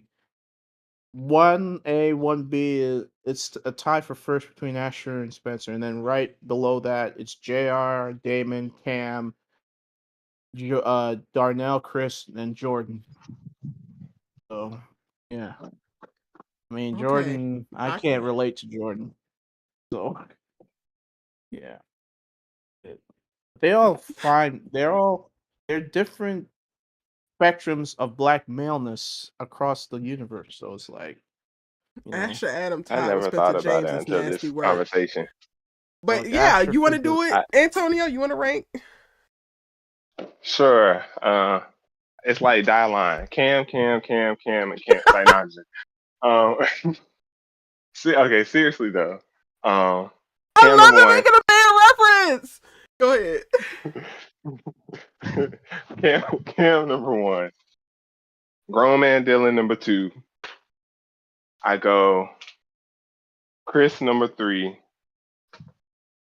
Then I go Spencer. Then who would be my fifth? I guess Darnell would be my Hey, fifth. Damon don't even crack your top 5. Who? Or JR. Nah. What you say? Who doesn't? Damon or JR don't crack the top 5. Nah. Alright. What's your beef with Damon? I don't have beef with Damon. He just ain't cracked the top 5. Okay, so what's the rest? What's the 10? Top 10? I haven't really missed him. I haven't really missed him these episodes. So apparently he ain't make that much of an impact on the show. But when Chris went on screen, missed him. When Dylan ain't on screen, missed him. This is nasty. That's how my barometer go. If y'all in the chat and you want to rate the top male characters, either your top 5 or your top 10, drop it in and I'll read it out. You know Billy won't go so nowhere near that list. So if I could have an anti list, put Billy Baker at the top. Angela said, "Why is Spencer so low?" Because he chose to drink a slow poison. That's why. Oh, they are dragging me from having Asher in the top 5 right now. Kofi, not even just having Asher in the top 5, because his ass ain't number 5 for you. His ass is tied with number 1 for the show. If we go character, Crenshaw. If we go character arc, he got to be number 1. No. Yeah, character arc. Oh. We do character arc if we were talking about all of the characters. I wouldn't just do character arcs for the men. Oh, okay. Okay. So he's still not number 1 in character arc. Yeah, I mean, he ain't on my list, so. I mean, if we're talking male character arcs, then he's right We up not there. talking male character arcs. Okay. I don't know. People probably still annoyed with him Curly for K all said. the shenanigans he pulled in the first For him being season. racist. For him being racist. It wasn't just shenanigans. It was him being racist. Well, he ain't racist anymore, so. Do you ever really stop being racist? I mean, he's had some enlightenment, I would hope. I mean, he could be better, but once you're a racist, I kind of argue. I mean, you can be a reformed racist. You can't, you can have hatred and then have your eyes open and, come to some sort of enlightenment. I think he's come to some enlightenment. I do. He definitely has come to some enlightenment. I'm just saying, he asked the kid from Crenshaw to crip walk. Yes, and that was coming from and that's something that it still happened. That's something that he will have to live with the rest of his life. There's certain decisions that we make in our lives that we will never outrun. Mm-hmm. Look, I don't want to put that scarlet letter on him for the rest of his life. He put that scarlet letter on himself. And I'm saying that because we're also watching a ton of influencers get canceled right now. White influencers get canceled right now. Millions of followers, and they have racist tweets that came out from 2016. It was definitely in the past, but they're still hurtful today. And you also are not moving in a way that's anti-racist. You still, while Asher has made some changes, a lot of his growth and journey was also self-serving. He benefited a lot from the same man that he asked to crip walk and did very little for him. Curly K brought up a point that I always used to reiterate in the lives. He got up on that stage in front of the whole school. Yeah, I know. In front of her daddy. And slut shamed her. It was truth serum. He was being petty. I understand, and he suffered a huge price for that in the future. I'm not saying he didn't walk away. He didn't walk away scot-free for that. You have consequences for your actions, and for me, it was his heart condition was his humbling. I mean, God took that. God said, "Okay, I have to humble you real quick." So that's what happened. God. I don't know about all that, Kofi. Tatum said Spencer's number 1, Darnell's number 2, JR's number 3, Cam's number 4, and Damon's number 5. Not Damon coming in last, Tatum, but I appreciate it. Kench Ray says that Damon is number 1, Spencer's number 2, JR is number 3, Cam is number 4, and Jordan is number 5. Child. Jordan Baker. Jordan making people's top 5 is nasty works, but hey, we got a white man sharing the throne with a black man, so it's wild times. It's just character. JB. It's character development, man. I'm sorry. It's top tier. He ain't no Tim Riggins. I get that, but like it's right he up ain't there. no Tim Riggins. He sure ain't. Yeah, he sure ain't. He Tim Riggins. Usher, you did your thing. You did your big one in the series, but you still will never hold a candle to Mr. Tim Riggins. No, you I gotta won't. watch Friday Night Lights just to see this. Yeah, Tim was on one in the first season, yo. On one. That was on, and it's like I didn't know whether to hate him or love him immediately. And it was so interesting because how they navigated the race talk without actually having it is like saying it, yeah. Smash was like, wow. So like Smash was not immediately likable like a Spencer, right? And right. like it's race. The dude is cocky and it's like, well, he is. He is. Like but right. Tim, you also a hoe and drunk. Like and y'all niggas are 14. What is going on? Yeah, Asher would never be a Tim Riggins. Well, no, they was 14 in that show. 14 or 15, crazy. Right? I need to watch Friday Night. I don't know. Lights. I think it's just because I was mad young when I watched it, so they just seemed older than me. Kofi Tatum says shamed her, dated her, then cheated on her. I'm trying to find out where I can. That is nasty work, Kofi, for your number 1. That is nasty work for your number 1. Shaming her, dated her, then cheating on her.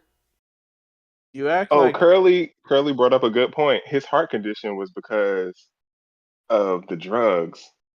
So that was his fault. Oh yeah, that's true. Yeah, that wasn't God intervening to humble him. That was another poor decision on his behalf. That also, okay, that's a great, I love it. Because the same way that you can't outrun racism, and maybe you can work to live an anti-racist life after you have learned or whatever, but you can't outrun racism, he ain't gonna never be able to outrun his heart condition. Some decisions that you make have consequences that last forever. Same thing with his racism. I did, but I don't think he's does he have racial blind spots? Probably, but I don't think he's out here calling people the N-word and stuff or saying. We didn't say that he was, Kofi. We're just honestly trying to process his ass sitting at the top of the heap of a black show, considering sad storied arcs that you are coveting so much. And you have a right. You have a right to your ranking. We're just trying to digest it. All Americans stopped being a black show after mid-season of 3, so it's like, can I really call it a black show anymore? But it started out as one. Right, but but he ain't number 1, but he's near the top. So he is number 1. You literally said he's tied for number 1 with Spencer James. Okay, but Spencer 1A and 1B. Yeah, but I would give Spencer the 1A. Like, he's clearly the best character on the show. Like, that's not even a debate. Okay, I would argue that is not the case, but okay. Kofi, I'm not having you do nothing. You did this to yourself. You have these two share the number 1 spot. Don't twist my words. Who is twisting your? Right, look, I'm just all right. Let's not. All right, I'm done with this. Like, I'm not doing this. I can't. I'm trying to think of who I would pick. Who's my top 5 men? All the men. He probably didn't make my top 5, but I got to give Preach an honorable mention.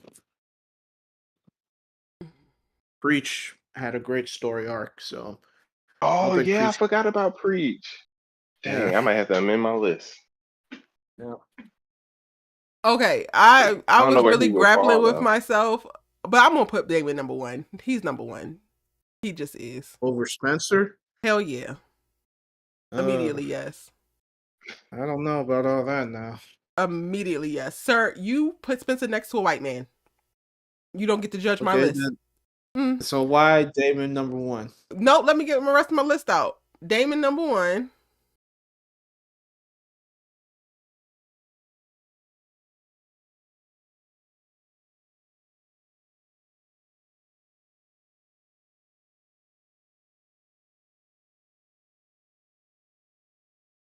Everybody's such in flux. Like getting to know JR this season is like shifting him because he wouldn't even been on my radar before 3 episodes ago. Oh, my boy's thriving. I would probably say Cam is number 2. Damn, Spencer not even number 2. Hey, my boy. Hope Spencer's in the top 5. I think Billy would be number 3. Oh, I forgot about Billy. I think Billy would be number 3 for me. Then Spencer. And then now JR. Yeah. Look. Okay, so I said Damon, Cam, Billy, Spencer, JR. Is that right?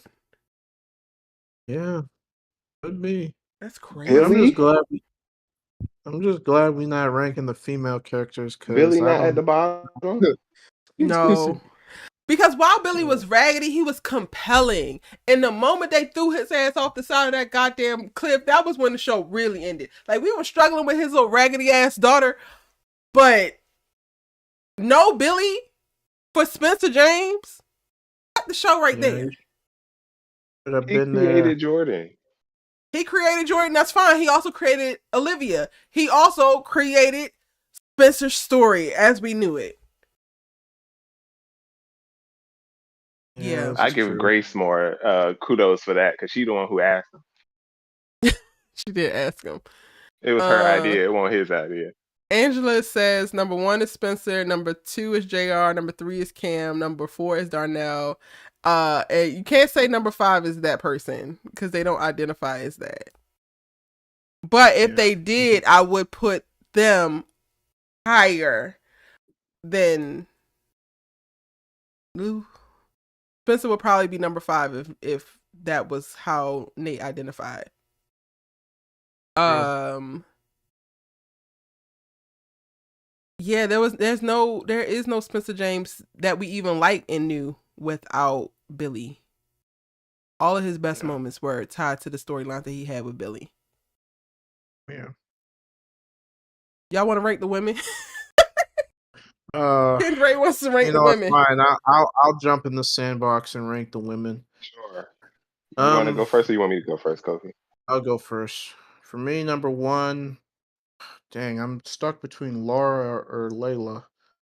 I'll go Layla. Kofi, you're going to give me a heart attack on live. What do you mean, Laura? What? You don't think Laura's a good person? I mean, she rode for these kids now. Like, she always came through. The stress that just washed over me. Go ahead. I'm not going to judge. She did always ride for the kids, but she ain't going on my list. But I can't get her. I can't get her that. Like, two she things. She always showed up for them. Kofi is making one thing directly correlate to the other, and they don't correlate in that way. Like, all right, look, she probably ain't going to make my top 5. So go ahead, Kofi. Do your list. I'm not saying nothing until you finish your list. So I'm gonna go Layla number 1. I'll go Grace at 2. Kia at 3. Olivia at 4. Jamie at 5. That's my look. That's my top 5. My honorable mention is dang. I know there's somebody across the universe. Across the universe. Okay. Oh shoot! Dang, I got Simone. I got Thea. I got Keisha. I got Auntie. Oh man. You know what? You were just doing All American. Okay, you would even that is still nasty work. What? I have Layla at 1. What go do you for mean? it. Go for it. Let me. Okay, Was go, that all, Antonio. Kobe? You rank it. Yeah, rank the All Okay. American women. All American, number one, Miss James. Number two, Layla. Number three, Kia. So Number we set four, him with 3. what? No, I had Kia 3 too. Okay. Number four would be, hmm, who else am I missing? Coop would be number four. Oh damn, I And forgot about then my shit. number five, where I don't want to say Patience. Who would my number five be? Kia, Coop, Grace. Who would my fifth one be? I don't know who my fifth one would be. Brittany Joy, yes, let us pray, because these men is ooh. No, let me adjust Wait, my No, you didn't like list. you didn't like my list? Kofi, I'm going to do mine now. Because I don't know. You Antonio, ain't like my list, Erica? you got an open spot. I'm just here. At this point, I am still struggling with the potential of Laura being number one and Jamie rounding out the goddamn list for the first guy. So Wait, I took Jamie out of my 5th one and no. replaced it with Number one, Layla Keaton. All day, every day. Period, point blank. Never not gonna be Layla. Mm-hmm. Number two, I would say Coop. No. Number two is Simone. Simone in her All-American era. Layla, Simone, Coop. Yeah. Kia, Patience. Easy. I can't take that seriously.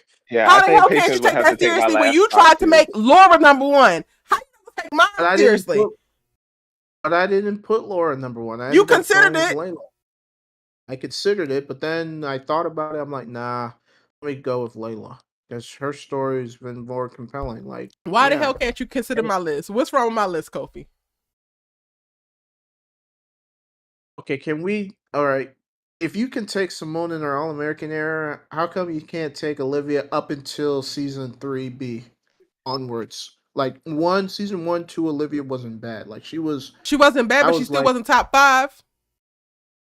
Season 3, she okay, started off running her ass across the Black Lives Matter mural into the arms of the white man you love. you will never let that go. Ever. That's a movie Nah, ever. So what? You got beef with it her was nasty forever work. for that? It doesn't mean I have Forever? beef with her forever, but you mad that she not in my top 5. She got out the top 5 the moment she did that shit. And then double Because down she's on been it. more impactful to the story than Patience has been. Lies. Patience Yeah, is the reason why we no. got the coupe that we have. I Patience isn't impactful. Maybe her storyline alone isn't, but as a support, Patience tied to Coop Yeah, and Spencer especially the Coop. James. Come on now. That's why I put her in my The that's why I put her in my last Patience and 5. Spencer alone interactions were always a breath of fresh air. Was always like, oh, Low-key, thank you. I always thought they could have been together low key. Patience and Spencer? If she swung that way. 100%. Because 100%. they was always 100 with each other. And it was dope. It was really dope to see. So while Patience's character, especially towards the end, didn't necessarily give as a supporting character, she gave. And she came in and she made an impact immediately. Even with the damn terry cloth ass shorts that J-Lo was pushing back in the 2000s. Yeah. Yeah. Hold on. Mrs. Science is waiting. If you guys want to call in, join the Discord. Hey, Mrs. Science. How are you, boo? Hey. What's up? I might not realize I tagged her in. Okay, but going to Homecoming, because I sat across the... Oh, you here? Oh, she in now.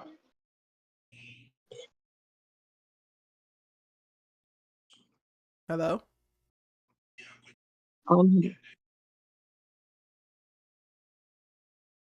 I sat across the universe and you made it just all American, Kofi, because that wasn't even the rules that I damn established.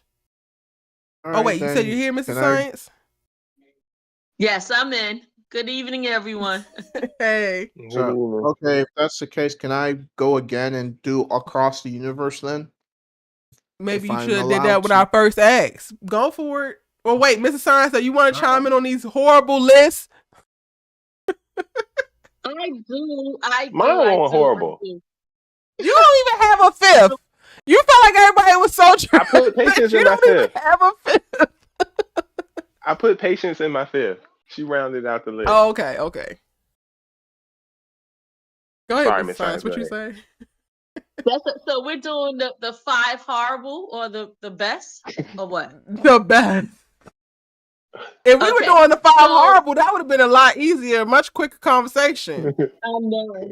I know. Olivia Baker would have been number 1. Number 1. To Yes. Erica, Well, at least. Olivia, I would say that it's Thea. We're doing Across the Universe. Thea is my girl always. I would say Thea. I would say Layla. Thea, Leia, and I would say Grace. Grace kind of lost some points with me with some of her choices that she did. Then I would When Grace say popped her ass on the Patience. Olivia Baker train, I was like, okay, I'm out. I know that's the way I felt, and I was kind of peeved with Grace, how she responded with Layla. I thought that she would be more sympathetic with Layla because she kind of went through that when Billy kind of like left her or whatever. How that all came out, and I just thought that her life story, she should have poured more into that. So that's 4. Simone would be my 5th. You know, in her all American life. But now, forget her. So Yeah. Oh Lord. I like that list. Like my list would probably be the same. I would start with Thea would be number 1, Layla would be number 2. Yeah. I would not have Grace on there at all. So then I would probably go still to Coop, which is crazy because I would have never really guessed that. Then I would probably do Simone aside from her wayward things overall. Like I did enjoy season 1 of Homecoming and all of All American Simone. And then 5 Nate. Okay. All right. Permission to speak, ma'am. I'm gonna re-rank this list. If we're doing Across the Universe, may I?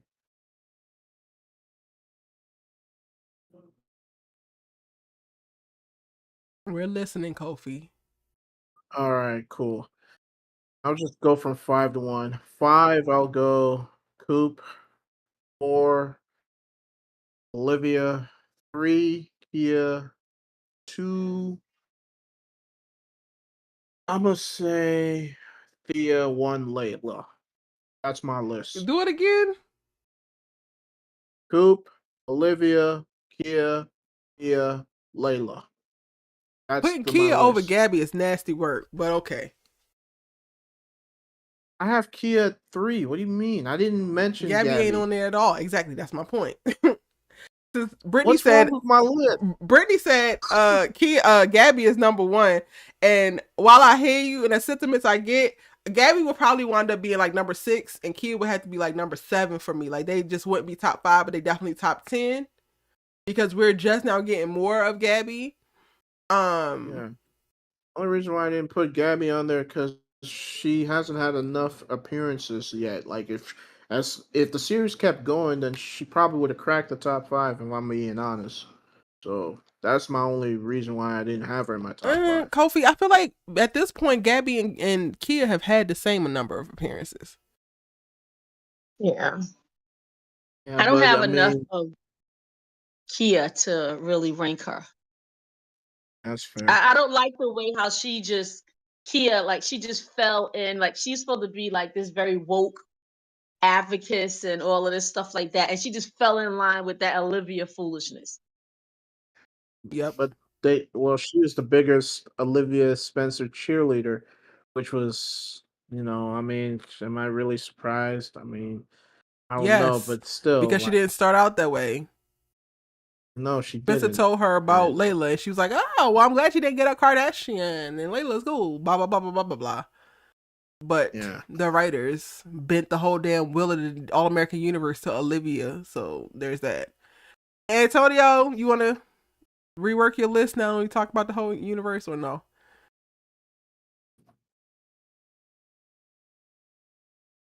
Is he still in here? I think he probably stepped out. He's on mute. Hey, Kenny. Hey, Miss Science, I was going to ask, like, what'd you think of the Gabby Cam Keisha JR thing? Because I was hot. I don't know if you were listening earlier. I might have said a Mhm. lot of curse words and gotten mad because I wanted to run the fade with Cam because I thought he was being petty. But what'd you think of that whole situation? I think that Cam was in his rights because he didn't have enough information. He's only going on what he sees. And I think, he just felt like she was being shady. Like she just came out of nowhere and all of a sudden she feels as though she can't talk to him. She can't do this. She can't do that. So I don't think that he overreacted. He overreacted. He reacted by the information he was given, Mm. you know. You don't feel any type of way in how he reacted? Like, not that he wasn't warranted, but just like the choice and like how that actually played out, at least initially. I love the confrontation. I just felt like the ignoring people Passive in their face, aggressiveness. the like all of that just felt so, for lack of a better word, sissified.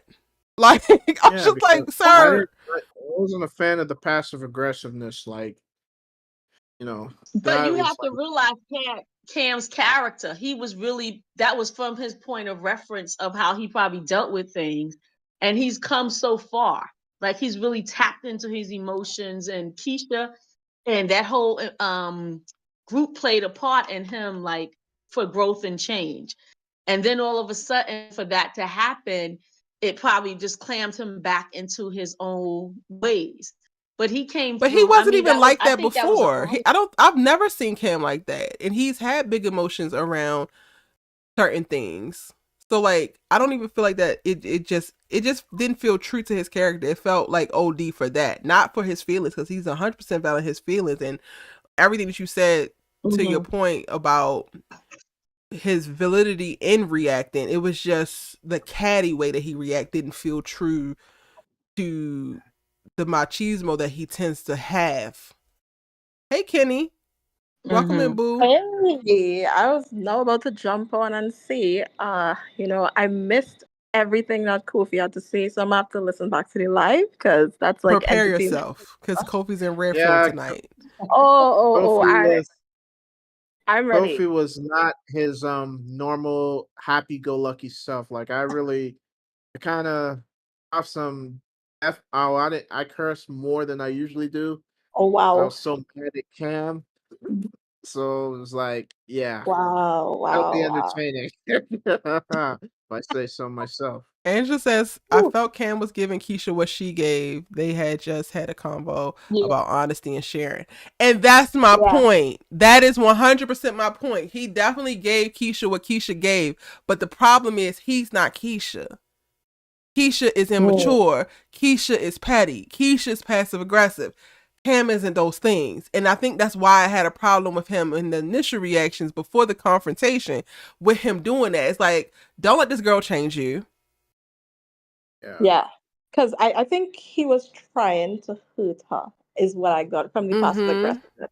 He was really trying to make her feel the hurt that he was feeling. And so that's why he was going about it that way. Is that the right way to go about it? Absolutely not. But But I there's even definitely stronger felt, manly yeah. ways to go about the hurt. Like if Mm, you want to make her hurt or punish her, there's still other ways that he could have did it too. yeah, I totally agree. But I know I want to know what Kofi had to say about Gabby though, because I was like, I am ready to come here and stand 10 toes down and be like, listen, my good sis did nothing wrong with you. Well, see, I didn't have an issue with Gabby. Like she confronted JR, or She confronted Keisha the way she should. I just wish she didn't cut so quickly because I really wanted to see what Keisha was gonna say when she asked Yeah. her. It was like, well, should she have said? But as far as I'm concerned, I have no concerns about her and JR moving forward. My main concern is I don't think this thing with Keisha and Cam is gonna be Yeah. solved right now. And honestly, I also think there's a break in the group, so to speak, especially the dynamics between the four of them, because it's just going to be hella awkward. Like, I feel like they're going to Yeah. be walking on eggshells around each other. And I still think Definitely. Keisha's feeling JR. She just hasn't realized it yet, or she's not speaking to it, which is where Yeah. I'm at. Yeah. I completely Also, agree. it goes to me that goes to a point sometimes in a close relationship where you have couples, boundaries have to be set. And I Yeah. think that what happened is that it was never an issue that people crossed boundaries or they felt the need that they had to put those things in place. So Yeah. now that I feel that they know, like, this is an issue, boundaries have to be respected. And I think that's what I'm saying. I don't think Cam did I personally don't think he did anything wrong, because sometimes we never know our reaction if we never had to deal with that. And I'm just looking Mm-hmm. at the growth and change he's made. And he has so many points of reference that he can go where he was insecure, he was cocky, he was this and that.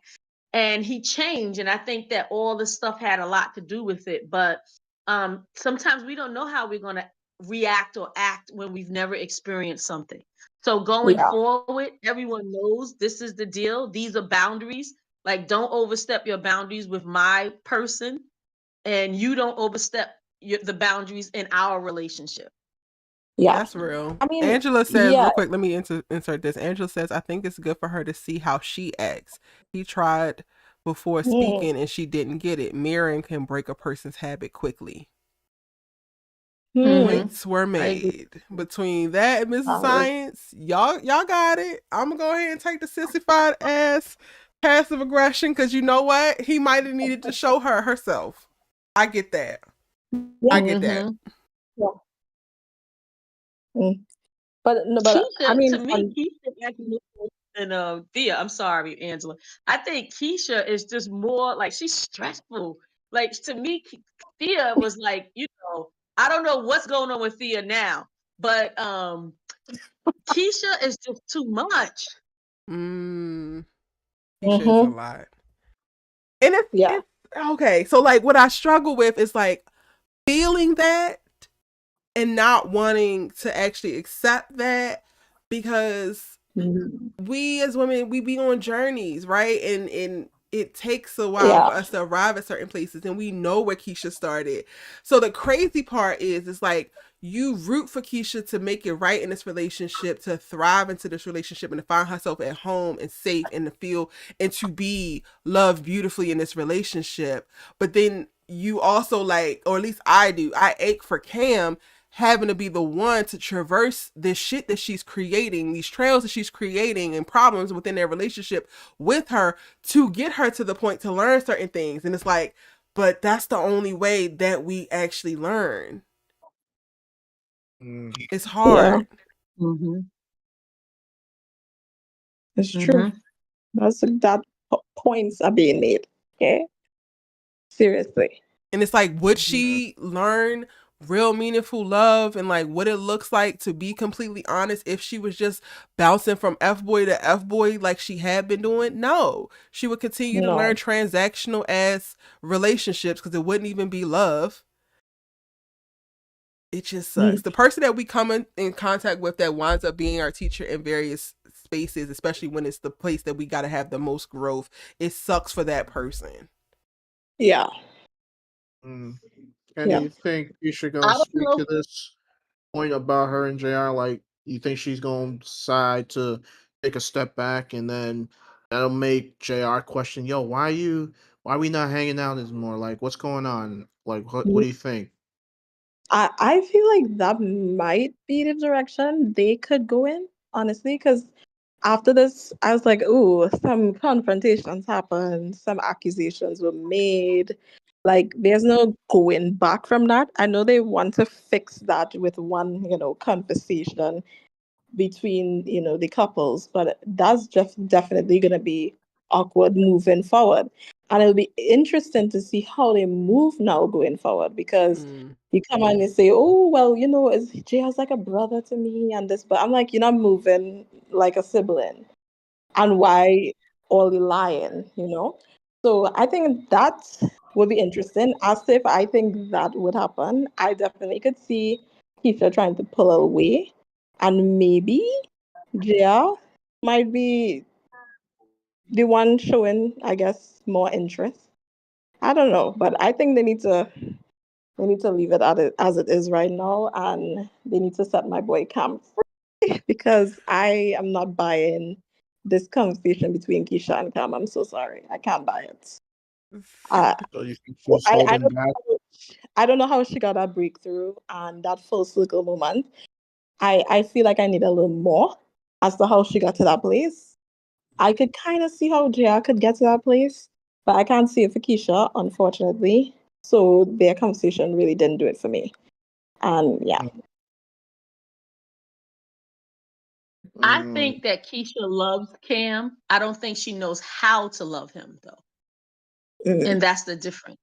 I think, Yeah. but I feel, I don't know who she will end up with, but I guarantee you she will never find someone who loves her like Cam does. Ooh. Because he has to me it's like it's layers with that, because there's so Yeah. many things they would have never met if they would have never been in school. They probably would have never met if he didn't have like those obstacles to overcome. And I think he has come into himself, and it's so many layers to him. But I think she loves him, but she doesn't know how to. But he definitely knows how to love her. He knows how Yeah. to be there for her. He knows how to comfort her. He's Mhm. probably never had opportunities with things like that. So, Yeah. yeah. But also at this point, I feel like they keep having these points in their relationship where Cam is like, okay, full honesty, let's be honest, put everything on the table.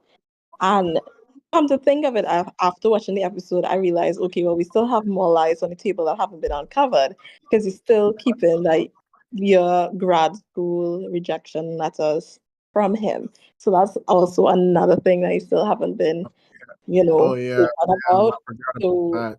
Huh. I don't know Alright. how that's gonna go down when we reach that roadblock. Um, but yeah, I just think part of Cam's reaction is maybe just being fed up of being lied to, because I feel like the lies are really unnecessary. I think Yeah. he has the ability. Well, has shown that he has the ability to go about it better than how he did this episode. But I could understand being like, okay, you're just gonna lie, so you know what? Forget it. Forget you. You know what I mean? Take the shoulder. But I mean, I think that's the most interesting thing, to see how they are gonna deal with that now down the road, because I feel like this keeps happening. They're like, oh, we open honest, everything's good, and then some lie that was told before comes back up. So I don't know.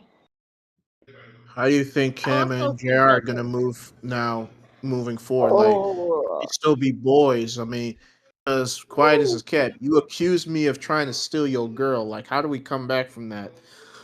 yeah. No, Real guys quick, can y'all. come back Brittany from it said quickly. that that part. Keisha just lies for sport at this point. she really does. At this point, she's just lying for fun. Because there's no reason for this. Like, I feel like Gabby had the best line of the episode. She said it best. I am thankful for people who don't say, like, they care about me and then lie to my face. Because what is with the lying? Like, you don't have to lie. Just be honest. Pam will support you. Like, I don't know why she thinks that she has to lie. I just don't get it. I don't get it. I love when Gabby said, "Don't make me that girl."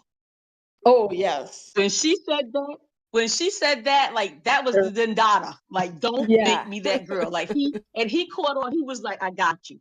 I What got does you." she mean when she I just says "Don't make me that girl"? Like, Kofi. yeah. I'm not. So that No, means that I'm. I think Kofi's genuinely asking. Oh, is it? Yeah. I think what that means is that she felt like, I love you, I've been there for you, and Mm. don't make me that girl to like make me look like a fool out here. Yes. Oh. Exactly. Yeah. Don't make me So, the jealous and that girl. was Don't make me the girl fighting yeah. with another girl. Don't make me the girl that Yeah. loses her man and we were all good a minute ago. There's so many don't make me. Yeah, Yeah. that girl. Yeah. Whoever wrote that line, that Ooh, line was like, yeah, that was a they good did it. line. Yeah. Yeah. Yeah. But I also, would what tell you. else? Mhm. I screamed at No, my I would TV. tell you. It was an I instance, screamed. and it was an instance. I understand how things like that happen because I've seen couples like we were in a situation, not me, but I was privy to a situation that a girl did something, it was couples, and she just did something like she fed the other guy who's the friend. She fed him something from her, like she had like a piece of cake or something.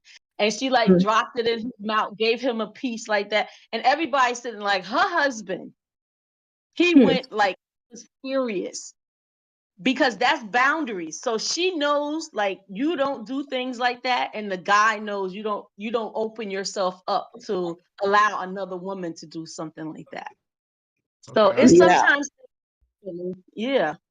sometimes you don't understand the boundaries. So yeah. Yeah. But So also, Kofi, to clarify, when she said, "Don't make me that girl," because if we look at the beginning of the episode, Gabby, being a good friend, checked Cam. He was like, "Yo, why are you talking to your girlfriend? Why like that? You know, that's what will happen to you." And when he asked her, "Do you think that Jaya and Keisha are spend too much time together?" She said, without hesitation, "No," until he showed her that video. So don't make me that girl that don't know that you lying or don't know what you have going on outside, you know?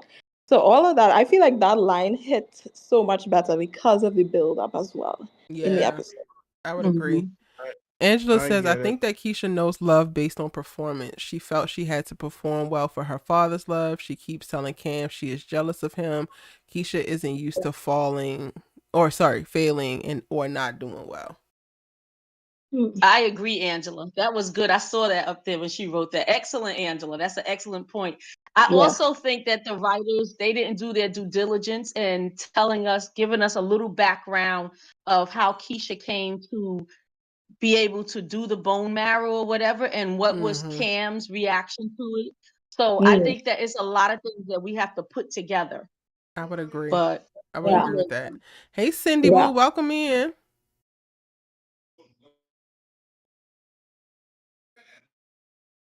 Cindy, can you hear us?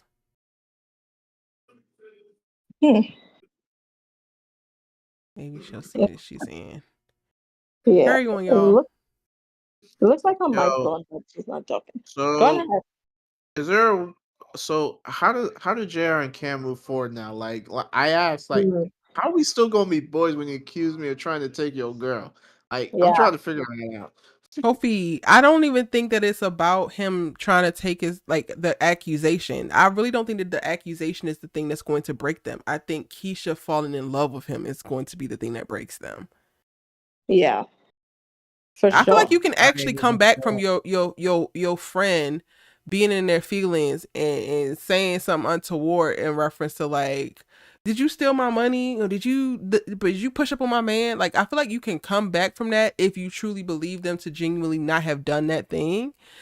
Yeah. But you can't come back from the thing that you love, the thing that you put so much energy, the person, whatever, and that thing is looking their way and not your way. Like, I don't think there's much of anything that you can do to surmount that. Yeah, but Somebody in the also I feel like for Keisha and Jaya to be genuine about saying, okay, we cross a boundary here, because those were the words that were used in their explanations to their partners. I think for them to go to the extent to say that, that means you're admitting, okay, we went about this the wrong way. The lying, unnecessary. So I feel like you can move forward from that if you are standing in your truth when you say, okay, I shouldn't have lied about this. We shouldn't have been isolated. Because the problem is not them hanging out together. It's not about Jia going to see Keisha dance or Keisha helping set up a date for Jia. That's not the issue. The issue is the lying. That's the issue. So if we've addressed this issue based on what they have said, I can't see why we can't move forward from that. That's Night, fair. And Dominic. Kofi, can you understand that sometimes that you may have a problem with someone, maybe your friend or something, and you don't explain, you don't open up your feelings. And then once you open up your feelings, then there's no issue. Like, okay, now I know. Like certain things you know not to do. Like if that's a trigger to them, Yeah, I get that. I mean, I'm not trying to say Cam was invalid in his feelings. Don't get me wrong. I just didn't like the way he went about it, like ghosting his girlfriend, and Mm. then pressing Jr. the way he pressed Jr. That's all I Yeah. have against. But he's valid in his Mhm. feelings. That's it. Like I'm not Yeah. gonna knock for that. It's just the Yeah. execution. I thought was petty and immature. That's all. For sure. Definitely petty and definitely immature. Especially I know it was how he pulled up on JR. I That don't was a think little petty. much. Yeah, I'm Cindy, telling you, like, Cindy, are you here, hon? I want to make sure you at any point you can just jump in. Yes. Okay. Yes, I'm here. Oh, you know the wheels are turning in my head. I'm just waiting for a space so I can say what I want to say. But yes, I am most definitely. I had to Go change my ear for pads. it. Go for it. Yes. So, so I have really been using the metaphor of a mirror just so much. And I think that it's awesome if we could really pay attention to what the mirror is showing us Mm. about other people and especially about ourselves. And I know that the love triangles and whatnot gets really really tired, especially with the original All American, and we're seeing that in this All American reiteration. But I think that we should really, as viewers and as fans and as just like awesome people, like really pay attention to like what are those mirrors really showing us, Mm. and in connections and relationships, you're either going to grow together or grow apart. And I think we Yeah. do really need to pay attention to if there is something inside someone and that resonates with what's inside of us. And and and it's not about dismissing somebody's investment. It's not about dismissing somebody's time or feelings. But I think we need to really pay attention to who we're connecting with Mm-hmm. and be unapologetic about that. And again, it's not about dismissing people because I'm one of the most thought. You know me, E. I'm one of the Mm-hmm. most thoughtful, considerate people there are. I want everybody to have a good day. It's Tuesday. It's a tremendous Tuesday. Like I'm all about positivity and wanting to see everybody at their best and all that good stuff. But the Yeah. truth is the truth, and I don't think we need to run from that. And I don't think we really need to Yeah. apologize for that. True. Yeah, I agree. Mm-hmm. And you might not have yeah, So been I didn't. meant I to don't. like spur Mhm. this particular thought, but what's coming up for me while you were speaking is like, because I was also thinking back about a few moments ago when I was talking about like how it sucks to be the person that like has to wind up teaching the other person whatever lessons because they're not necessarily in that place, and like just being honest and in what you were just saying, I'm also like, well, actually, Cam gets to be the guy that gets to confirm him who he knows himself to be and Mm. stand tall in loving in the way that he did, even if this person cannot reciprocate or doesn't have the capacity to meet him in the same place. He gets to like refine the guy that he is now, and is that in line with who he wants to be, and all of these opportunities that Keisha are putting in his path, which could be obstacles, are just that, like opportunities for him Yeah. to double down in the guy that he is becoming. The only problem is that it could also be a moment to have him regress, but it's up to him. Yeah. Definitely, because your growth and your maturity, your self actualization, your becoming, that's in your hands. You don't even Mm-hmm. give somebody else that power. You don't even put that in anybody else's hands. No, that's your personal journey. If someone can recognize the awesomeness, the beauty, the excellence that's in you, they can't define you. They can come into agreement with what's already in you. Wonderful. If they don't, okay, I'm keeping it moving because I'm being true to who I've been created to be. Mm-hmm. Me and all of my excellence as I grow, as I navigate, as I feel pain, as I love, as I open up, as I make the choice to embrace all of this. This is on me. It's never going to be on you. It's going to always be on me. You can come on this Yep. journey with me, and I can hopefully come on your journey with you if you were even on one. Okay? Mm. You know what I But Mm-hmm. that mean? also sounds. Yeah. But Go Cindy, that ahead. sounds like a person who's this is Miss Science. That sounds like a person, what you're describing is a person who is there, not a person who's evolving. And I think with the characters, we haven't been given a lot. Like we do know that Keisha has a lot of abandonment issues. She has a lot of issues, losing your mom at such a young age when you've never probably been able to process that. That Yeah. seems like a person like if you're evolving, to me the person that you was just describing would be Cam, because I think that Cam has had so many layers to him. I definitely know now, being an artist and tapping into that creative spot and writing and all of that, he's going to see even more of himself. So I can see him doing that, being the type of person you was just describing, because he's evolving and he's going to get deeper. But I don't know if Keisha will ever have that unless I think that when she, I don't know, one day when she has her own child, and sometimes when people have abandonment issues, they feel that everyone is going to leave them. This is going to change. And I've seen Yeah. people when they have their own children, it's something that changes in them. And they start saying, okay, this is something that came from me. This is something a child will never leave its mother. And I think that's Yeah. when you will see her grow. But I don't know. I don't see Keisha, from what the writers have given us, that she can match or connect to what you're saying right now.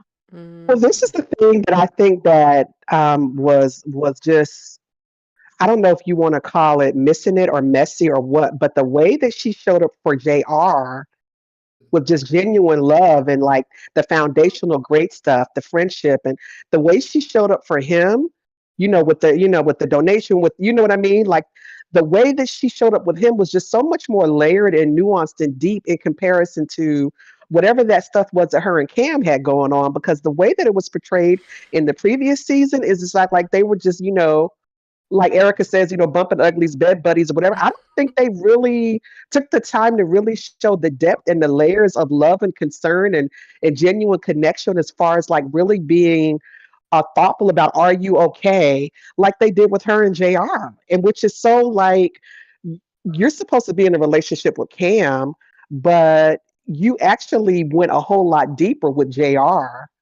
to Which is me. why I think is like I think she's starting to fall for him, and I don't know if she's not aware of this or she knows and she's just ignoring it, which is like the $1 million question I'm trying to figure out.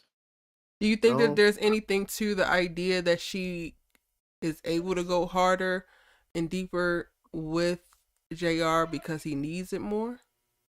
And that's what I think.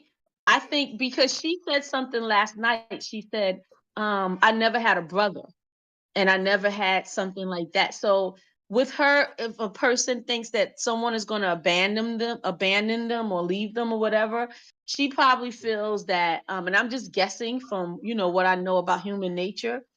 She's probably guessing like JR needed me and I was able to come to his aid like this. I really think she loves Cam. She just doesn't know how to. But I can't see Keisha long And run she has with masculine her. energy Yes. in romance. And just coming from what you just said in reference to like JR needed her, and I identify Mhm. readily, like, to me, just from my idea or my perception, doesn't make this a fact, but men lead in love with like feeling needs and like looking not necessarily for needy women, but a lot of times they gravitate towards where they can fill a need. And Keisha seems like she operates in that same space Mhm. too. So for Cam to Mhm. be Crenshaw Cam, go and figure it out, has had some, things like she has been there like, you can do it, okay, cool. But Cam definitely gives the energy of like he can do it whether anybody gonna cheer him on or not.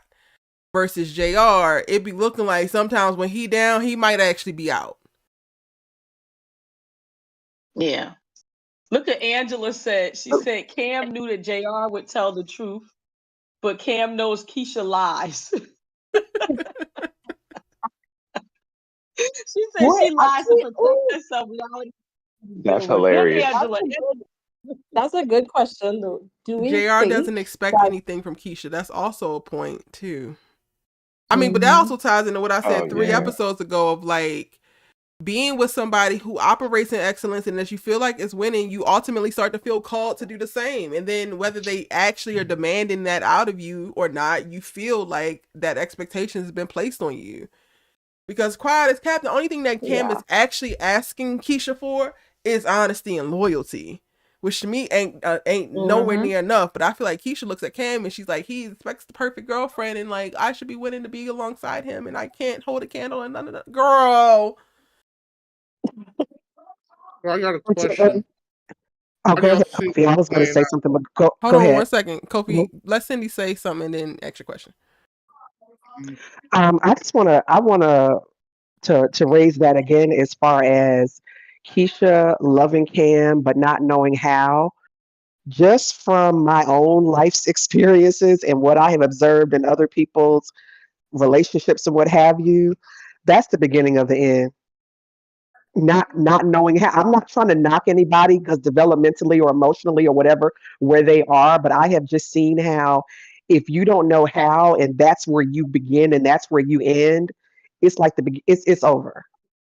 Because if, Yeah. if at I would some point agree. you can't move past that, it's a wrap. Because the whole thing about loving is figuring it out, like Yep. having that umph and that passion and that zeal to want to try to figure it out. Like Yep. like this whole Yeah. life is like we're forever students, like we're forever learning, right? Hopefully, right? So even if I come up against something and I don't know how, well, doggone it, like for real, if I really want to like climb this mountain to do this thing, I'm gonna try to do everything in my power to try to figure out how to do it. So like if Mm. that's where you stop, like if that's where the character stops, like I don't know, then it's a wrap. Yeah. Yeah. You know, And Mm. like Yeah. when you talk about being a student, when you talk about like learning, she hasn't really, from what I see from like the writers, like that's one thing I have a problem with some of these sitcoms. They don't give us enough reference. To me, she's never had that to see. So her mom was taken away from her at a very young age. So she probably hasn't seen her father. Like we are who we see sometimes and what we know and what we are part of. She hasn't seen that about how to love. Like she sees people how to get through if the love is gone. Like Yeah. that Yep. makes Yeah. sense to me, and I think that, yeah. So I Yeah. understand what you're saying, but that's from a person who have seen, you have a point of, when a person has a point of reference. I think that a lot of us are out here without a point of reference, and we are expected to go ahead and be full. Like if we don't have a point of reference or something like that's, we just don't. And you Yeah. learn Yeah. as you go, and you Yep. hurt. You hurt Yeah. other people, you hurt yourself and everything. So, Yep. That Yeah. is so you true. know. Good point. Yeah, like Cam, I think Cam is like he's from Ken Crimshaw Cam, but I also think he seemed as though at one time he came from a very loving family, like a Mm. family that was always there. They may not agree and stuff. Keisha didn't have that. Her father was a doctor. Her father is busy. Her father is hurting. He's isolating himself. She's in the room. He probably just give her whatever she wants. She has to make up things, and that's probably why she gravitates to people so quick, but she doesn't know how Mm. to, Yeah. like, yeah. So I understand what you're saying, but I don't think that her character is able to do that. But I don't care. I don't care where she ends up. She gonna always love Cam, and he will be the one that get away. Ooh. Mm. Oh. Ooh. I How's this hate the playing out? scene. How does this play out ultimately? Like, what do we see happening? Because I just feel like that we're stuck in this weird limbo. Gabby and JR are gonna be just fine. Cam and Yeah. Keisha Yeah, can't that say so much. If Jay know Mm-hmm. what's good for him, Gabby and Tay are gonna be just fine. Gabby is the boss in that relationship. oh my He know gosh, because he's like, wait, she be running him. She be running Hey, him right. she can do that. Yeah. Yeah. Hey, be the boss mm-hmm. anytime. just like I felt that Thea was in charge of that relationship with Damon, because it was something about Thea that also made Damon nervous. Like he knew how to get like back. Okay, sorry, so and so Okay. and so. Even But like Yeah. but it wasn't like fully like, and that's what was so beautiful about Thea and yeah, Damon, because they, I feel like it was yeah, various parts of their relationship where they traded off. Like Yeah. mm-hmm. Thea might have set the pace and the tone for things physically, but Damon carried the bulk of like the responsibility and like not rushing her either, and like leading Yeah. from a very nurturing place. Oh, it was so wonderful.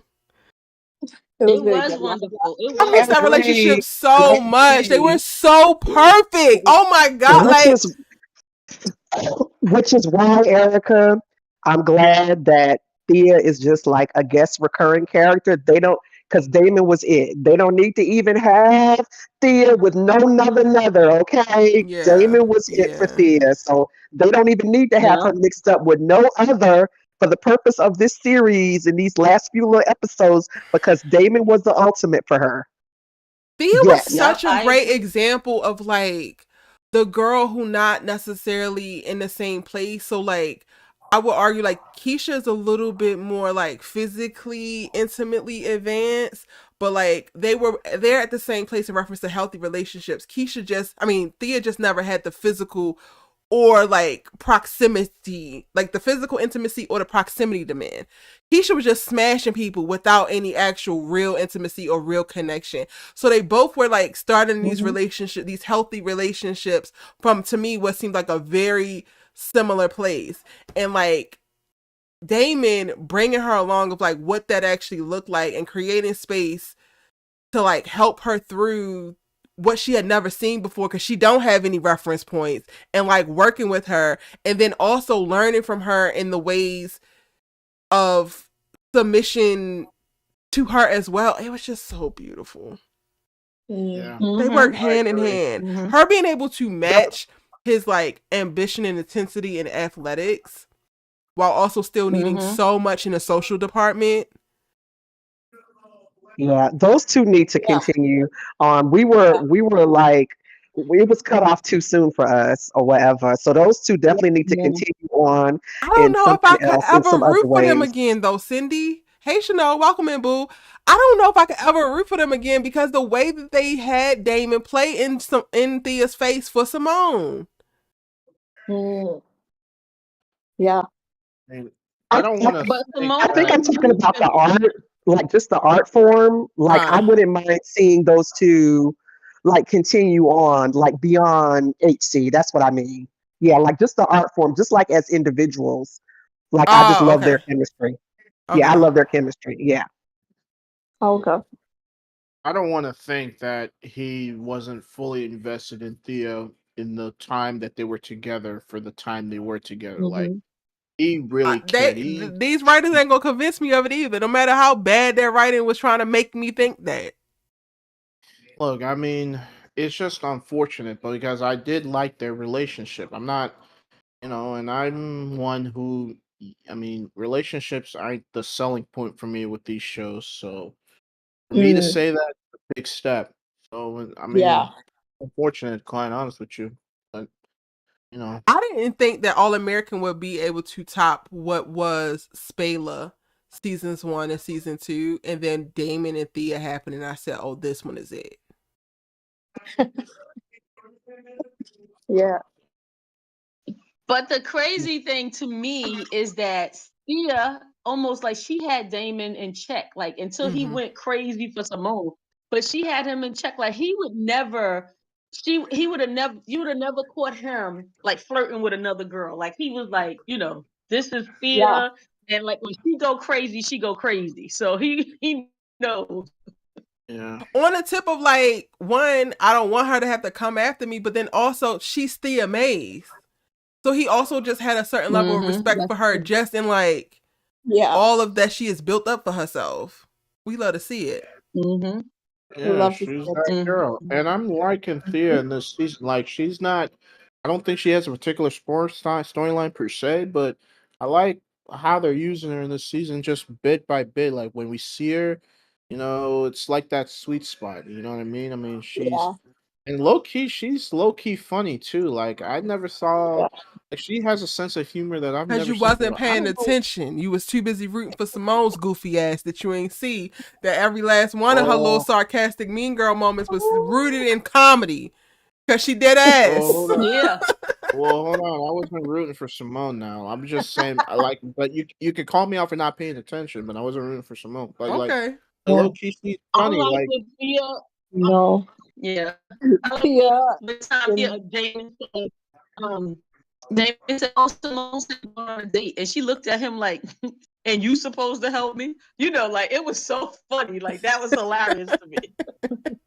yeah, she's Hmm. like the way No. she sold Nate out real quickly when Simone was asking, "Why is my auntie looking at me like that?" I said, "Don't look at me." And then they gave her that look back. It was like, and then her little face she made when Keisha said, Cam accused me and JRG, and she sat down in her seat and said, "Ooh," like it was Yep. so funny. Like, Camille's No. I was facial like, expressions in that episode were sending me. I can't lie. Thea was me on the couch, honestly, during that scene. Her face, I was cackling so hard during that scene. Oh my gosh, I can't. Yeah, no, but Thea has always been hilarious, always. Yeah, Mm-hmm. I guess it's Brittany just a says secret if trait. Jordan found his way back to Layla, pro Damon and pro Thea can make it work. And then Oh my, Angela says, I think I Damon agree. was following behind Simone because he wanted to conquer her. He had strong feelings for Thea. oh my I mean, god. points were made. Right, Mm-hmm. because in that one ridiculous episode that they gave us, Damon and Simone, it really was given fling vibes. And Damon and Thea were giving, healthy relationship with going somewhere vibes. And I think watching that episode, I was like, oh wow. Yeah, Damon and Thea really were it. I don't know where we're going with this, but it's Damon giving and fling. Thea could have wound up being a whole other spinoff of like pro athletes. Yeah. Yeah. Yeah, could He have just been. robbed us. Looks like they're pushing Lando and Simone though. If we being real about it, like they got a whole episode dedicated to them next week. I mean, we already know Yeah. what. Yeah. Now I don't know Lando how we just feel started about. being likable, so I'm trying to figure out how we feel about this though. Like, I don't know. that's exactly Uh how we feel. Lando just started being likable. Not too much. But you know what? If you think about it, when Damon and Simone, that one episode we saw, it was no chemistry. It was none. no chemistry at all. And even the actor that played, what's his name? Peyton. Yeah. Peyton, yeah, Um, Uh-huh. because Peyton is yeah, Damon. even he was Peyton like is I'm ready to Damon. go. Martin is Lando. Yeah, Damon. Okay. Yeah, no, like the actor who played Damon, Peyton Alex Smith. He was given vibes as an actor, like I am ready to leave this show. I am done, and like it wasn't believable to me. It was yeah, no Wasn't chemistry. believable at all. yeah.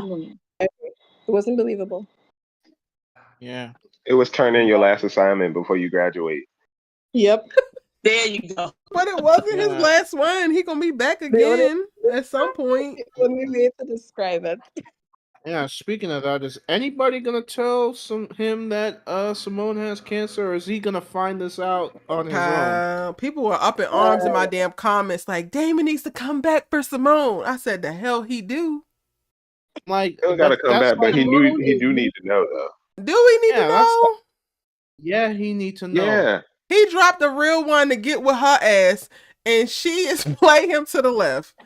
Sir, Just stay where you at. No. just on the That's, basis of their friendship and all they've you been through, still yeah, he care do about need to that know. girl now. Like, you telling me He can you care still about her care from about. afar. You can care Yeah. If about Lando her. get to know, then he Prayers, get to know. No, prayers, blessings.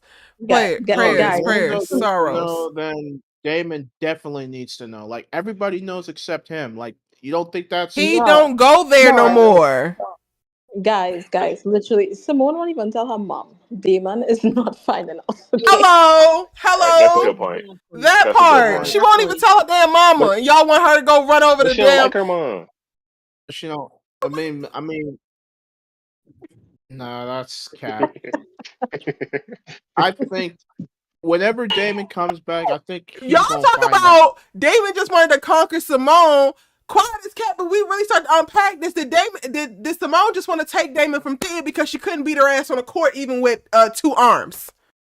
I don't know Wake that about up. all that. Wake that up. And how No. insincere all of this stuff is with Lando. Because for real, until she started seeing him with her sorrow or the Neo, you know what I mean? Like, please, like, she wanted to conquer Lando. She wanted to get that. Yeah, I don't know Yeah. about all that To now. me, Simone and Keisha are the two, they're emotionally disturbed characters. They are emotionally disturbed. You know the last time she was Telling you. solid and on emotionally stable ground?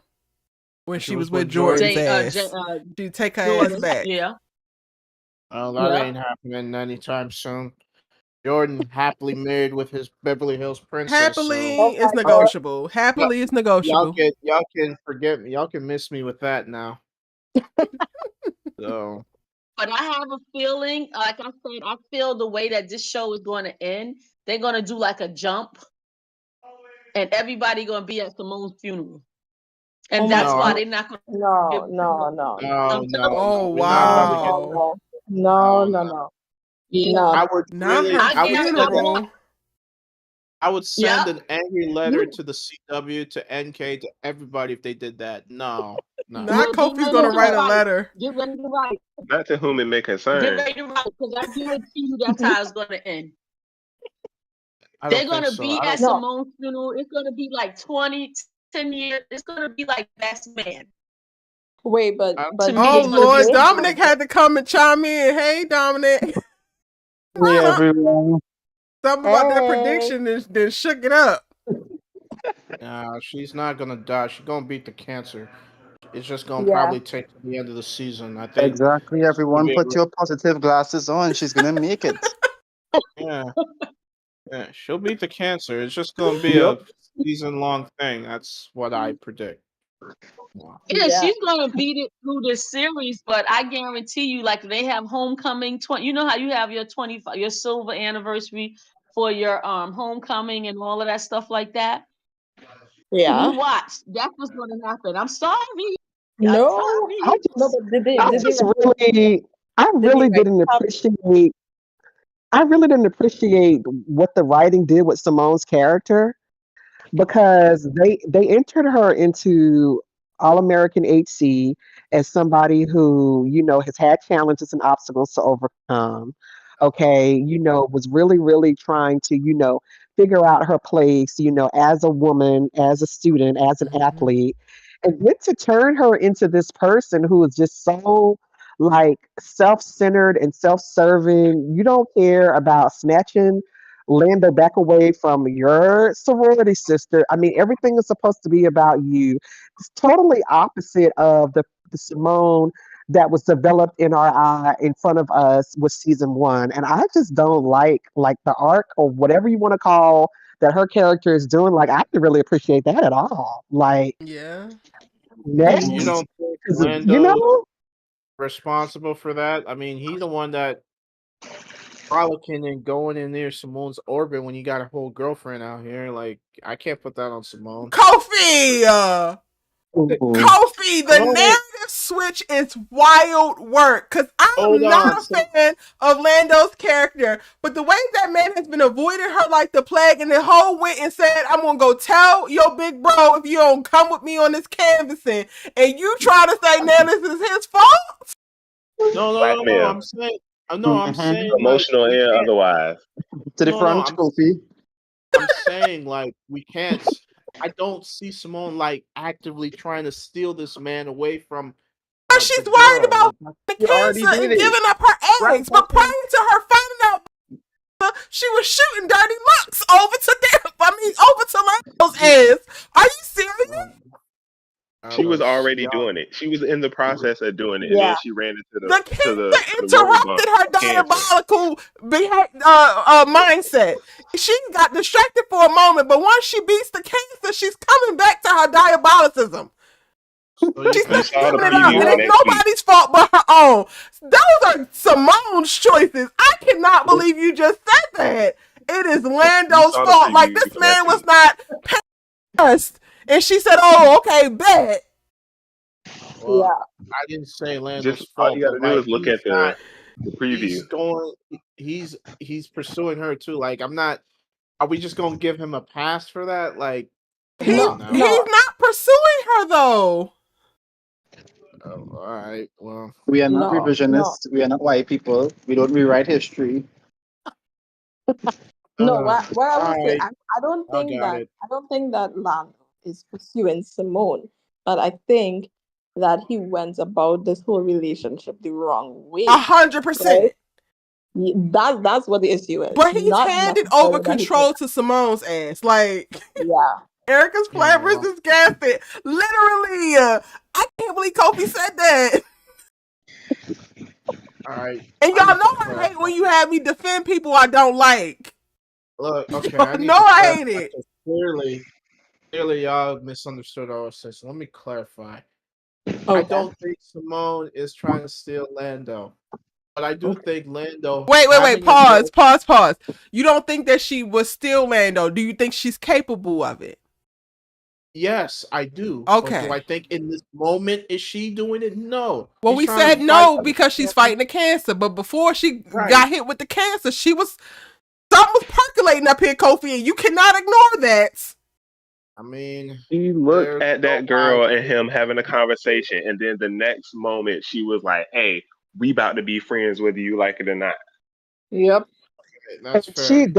that episode, she was the most ridiculous. I mean, every corner she was lurking. Like, will you Yeah. give it a Oh my god. rest? You know what I But mean? then She again, was Oh my just Lando god. didn't make it easy. He folded like She a was cheap suit insufferable by in that just episode. falling for the Simone Hicks of it all. Like all it took was I don't know what convinced him. Oh shoot. And for Kofi, for Lando, all of this gives very much so involuntary. I would hope that this is not within his control of how he's all struck over this heifer who has dragged his ass through the mud. I would hope that this is not a choice, but he is involuntarily pulled back into her orbit because he has always liked her this much. None of this Yeah. is of his deciding, except for him getting into a relationship with her soror, trying to distract himself. The rest Yeah. of it, Yeah. that shit is on Simone. But Mhm.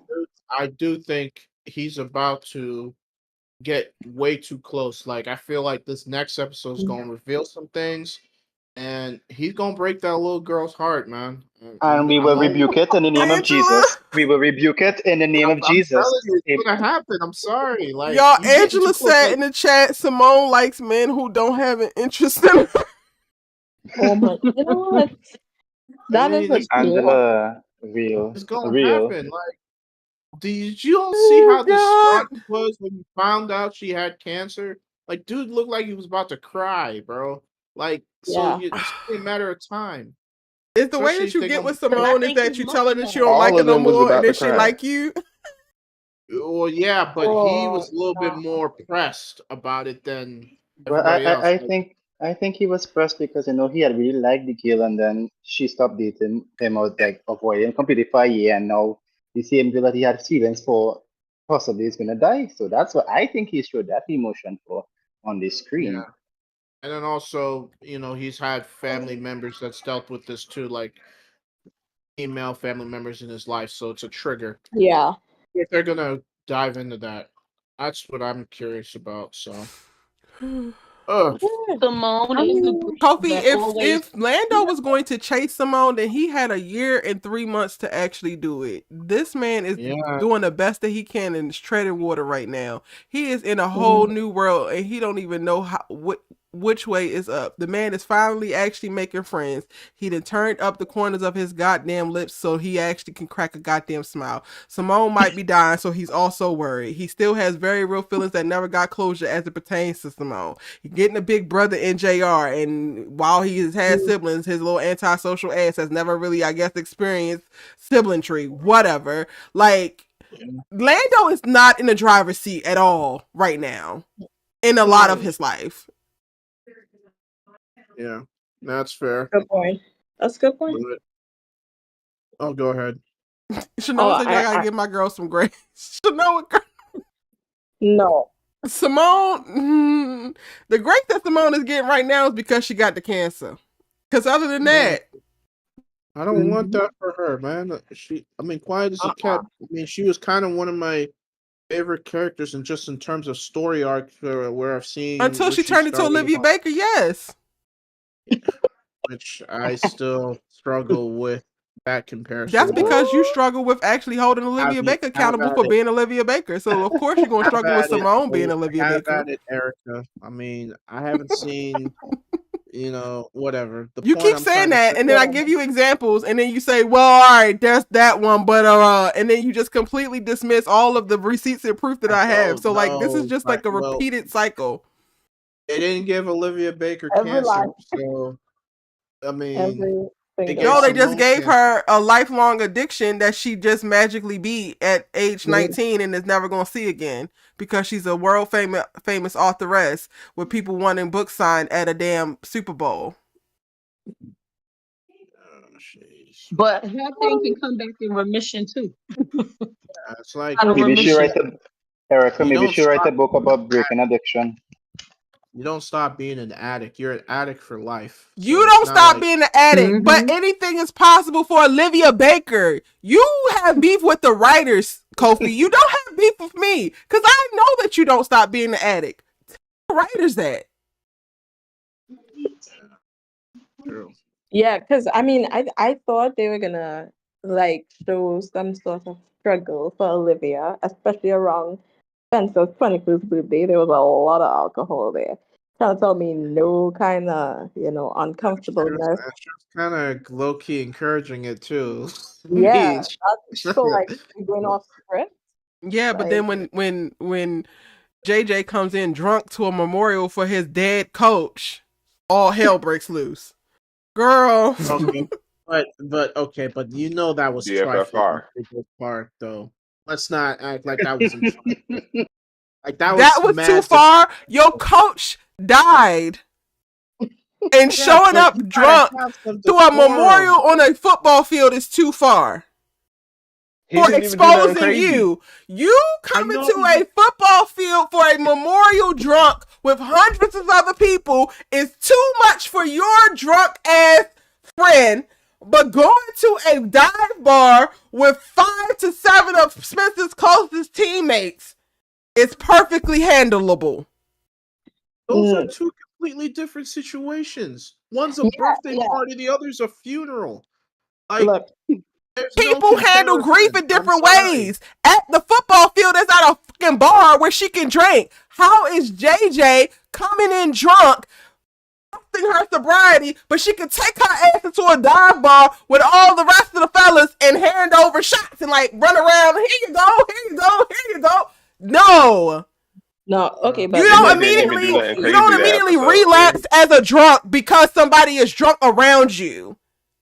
Okay, but Kofi, think about it this way. Even if you don't agree that JJ coming in wasn't really that big of a deal, but they made it a big deal, you have to see that there's some inconsistency in terms of the character, in terms of the writing.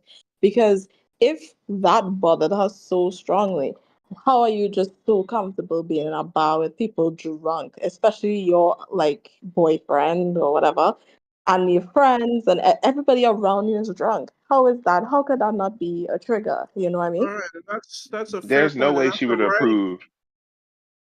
There's no way she would have approved of Spencer getting drunk in front of her eyes, getting blacked out drunk at that.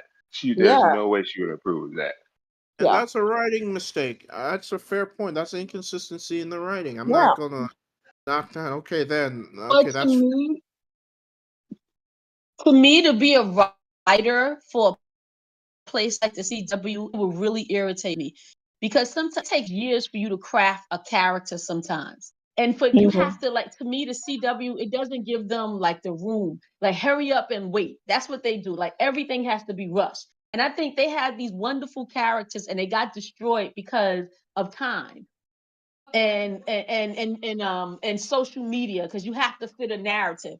And I don't think that CW gives these writers the opportunity to grow, to breathe, to develop. And at the end, they're trying to, like, you always supposed to redeem your character at the end. So that's why I think they gave Simone the cancer. But I just feel that I feel bad for the writers because they're creators and you don't have the support from the network. And that's what really messes things up. To the point of, like, Kofi, you're saying it's a writer's mistake. Regardless of it being a writer's mistake, we then still have to eat it because they are the ones that hold the power in the pen to crafting these characters. So it could be a writer's mistake and be inconsistent, but the moment pen hit the pad and they shoot the shit, that is now a part of this person's character. So Olivia gets held accountable to it. The same way that I gotta look at Damon sideways for how he stepped aside from Thea and didn't resolve that shit. The writers wrote that and it was a writing error, writer inconsistency. But that's a part of Damon's character now. That taints how I see him. And I mean, I understand what you're saying about the network, Mrs. Science.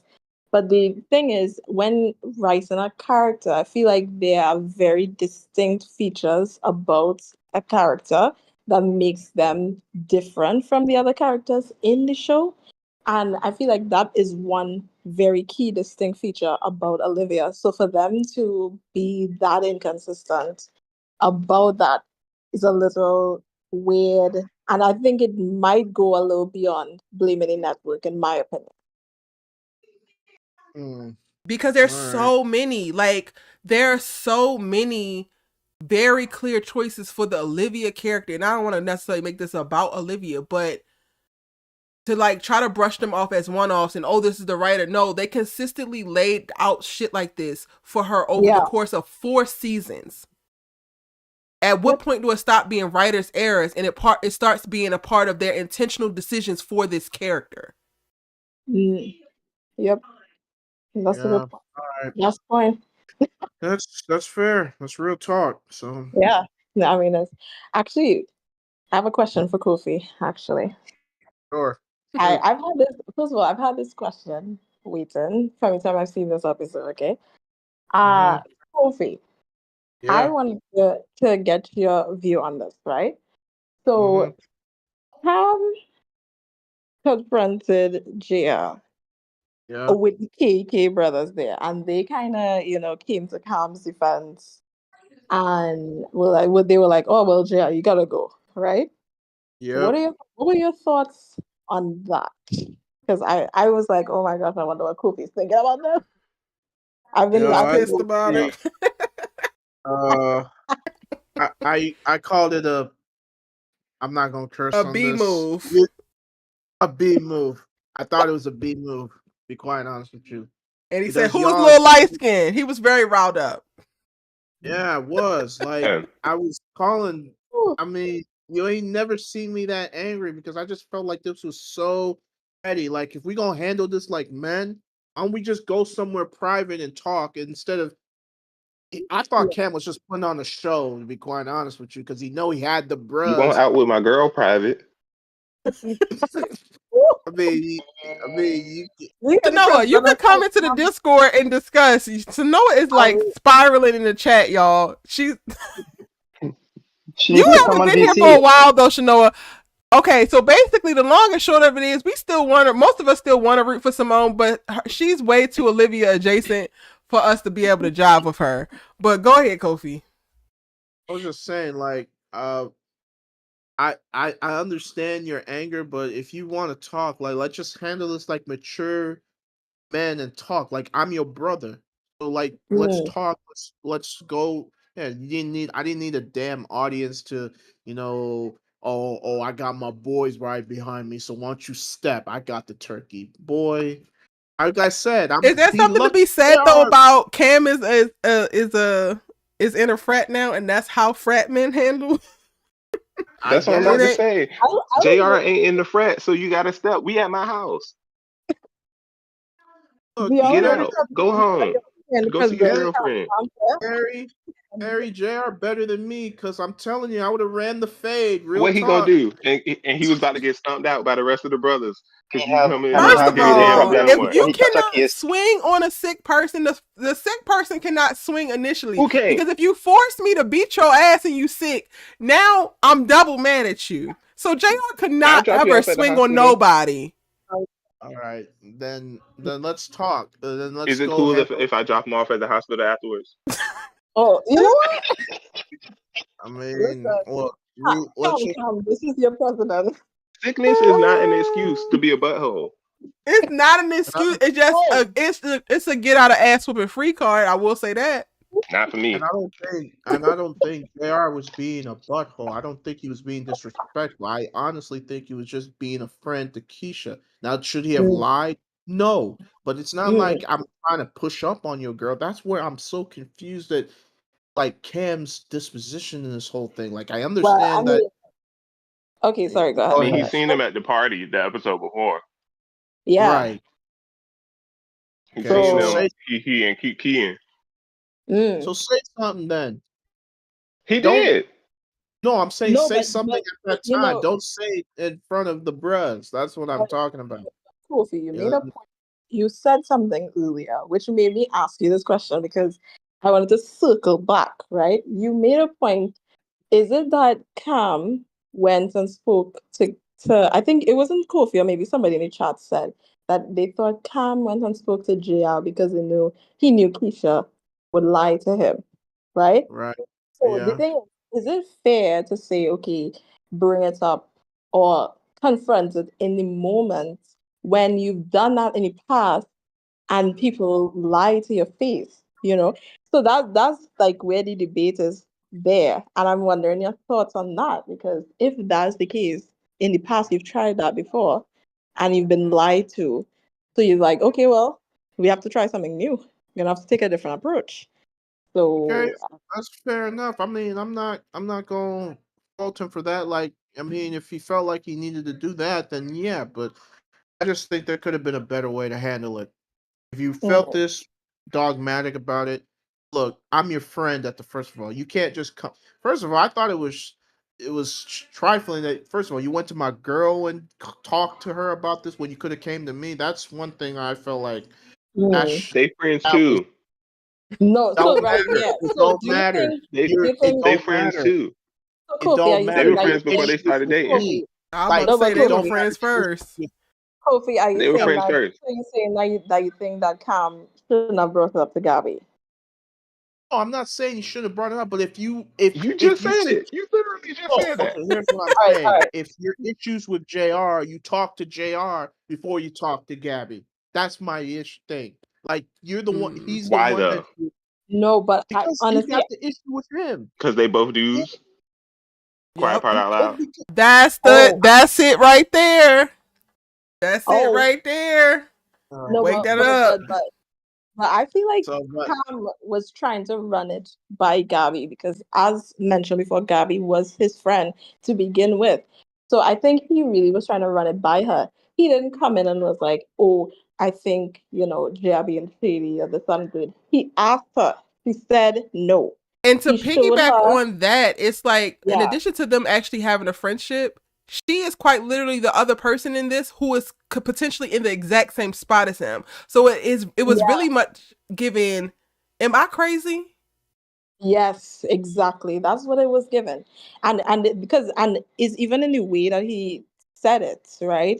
Because I could see a point if he was like, hey, JR being hella shady, he doing this, he doing that. I'm not feeling your man because he da-da-da-da-da-da. He didn't have that energy. Yeah.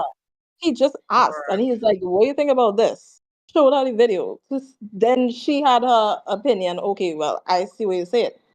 Which is what led her to have her conversation with Keisha. And him to go at JR. Now, I'm not saying he should have done it the way he did it. But I'm just saying, Right, and I don't know if it is JR Etta, but Etta James says, don't forget Keisha had JR listed as unknown in her phone. We don't know if he's the unknown yet, but it could be, which, again, just it just continue. There's just so many receipts to just Keisha, Hold girl, on, you're in And the story danger. be story, you know. we can't accuse that of VJ. Now, if it comes out it's him, yeah, that's gonna be an issue. But The other issue, a YouTube apology, Kofi. You say I made a lapse in my no, I'm just I Oh, like to saying, like, apologize. but y'all, we got Shanoa in here. Hey, Shanoa, boo, how are you? Aside from Oh being gosh. annoyed with us, oh boy, run the fade. Shanoa, you there? Uh-oh. Shouldn't have said that. If you're talking, Hmm. you mute it. Yeah, you're muted if you're talking. Huh. Well, just jump in whenever you hear this. If Yeah. you Erica, I hear have two this. things to mention. I don't know if you guys would have discussed about it. One, Mm. the reference to the emotional cheating Keisha told Simone in season 1, where she was like, Ooh. "Oh, you was emotionally cheating with Damon." Saying no, you had to check that. I found it very strange that she didn't mention that at the dinner scene, which will lead me to my second point. You all did dinner scene. I was not here when you all discussed it, so I hope I shut that. What's You know your what? thoughts about it? I'm Oh. surprised that conversation hasn't come up yet. I mean, they Oh. just said they crossed boundaries, but we never heard, i.e., emotional cheating. That's the buzzword these days. So it's like, That was the first thing that came to me when she said,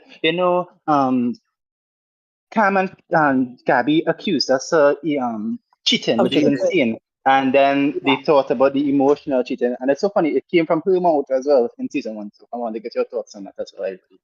Hmm. Listen, I was just in awe of the masterful standing on business by way of Cam and Gabby. So that's Same. that's Same. what I Them I was took thing in out the of that. glasses no, was it for me. Right. but what I was saying, I was taken aback by Jay and Keisha's like acting like super oblivious. I'm like, guys, let's be real here. Okay, you've been lying. Okay, they're lying. Okay, fine, but I can't fault Mm, JR for taking offense, thinking that, oh, we got someone when we don't got nothing. Like, I thought he ate with mm. that line that I'm not about to give up my friendship with Keisha just to feed into y'all paranoia. Like, Right, that was a but bar. That you was see the like a thing, bar. and So Gabby had the exact right answer for him right after. It's not even about that. It's that you have a pattern of lying and keeping secrets, and Keisha is And it surrounded. And involves so, Keisha. yes, exactly. So, and that's the thing. That We are part. being blinded by, oh, the cheating and this and that. You might not be doing that, but you're doing a whole set of lying. So you're making the entire situation look shady. You're making it look bad. You're trying to tell me, Kofi, if your girl lying to you, and then some other guy know everything, you're not gonna find that shady. You're not gonna okay, be like, yo, what's up with that? I won't find it shitty, but I'd handle it better than I Cam would. I wouldn't ignore my girl. I wouldn't be talking to my They girl. have No, already handled it, and the behavior Yeah, hasn't changed. They've this handled is it multiple times, both of them, and the behavior is still the same, just different yeah, parameters. so this you has got just to be can't like the talk. seventh Y'all time. can't talk. Y'all can't talk. You can't And just you say, know "Hey, what? what's going on with Cam has this?" They kind of been already talking talked like about he's it. until he's blue in They the face. already He talked. has talked to Keisha. I swear. I just Yeah, said, oh, now if she ain't gonna get it, if she ain't got it, she ain't gonna get it, Cam. Because my God, but and Uh, Kofi, at this point, I'm gonna say, can Keisha not stop lying? I'm gonna say that at this point because okay, can Cam just talk? Cam has been talking at it, okay, and Keisha has been lying. All right, that is all that's been going on. Keisha all has been right. I lying. mean, fair, I fair really enough. thought they were going to break up last episode. I thought so Me too. too. Because everybody what's the point did. of this relationship Yeah, if y'all can't be honest? If Keisha can't be No, honest, if and she can, yeah. right, if she can't be honest, and if Cam gonna be this pressed, then why don't you just break it off, man? Like, why y'all still together? Like, this is But getting you don't annoying, break it off bro. until What do you mean each this person press? express. No, I'm But saying this annoying. Oh, you go don't ahead. break it off until each other discuss their boundaries. So now the boundaries have been spoken. It has been the line has been drawn in the sand. Now going mm, forward, if you do something like this again, after I already expressed that that's the boundary, I don't want that to cross, then it's going to be an issue. However, I thought it was really funny that Keisha, when she finally saw Cam, She didn't say, why did you go to JR and say that? She said, Gabby approached me. Mm. Remember that? Yeah, she did. Right. I legit thought they were gonna break up at that moment. Like that whole lost scene, Keisha was about to burst into tears, and Cam was standing on business. I thought, oh, this is where the break happened, but apparently Nope, it didn't happen. So didn't happen there. Yeah, I mean, I don't. I thought in that scene, oh wow, they're gonna be done. They're gonna be done. This is not good. So I thought they were gonna do the same thing with Jia and Gabby as well.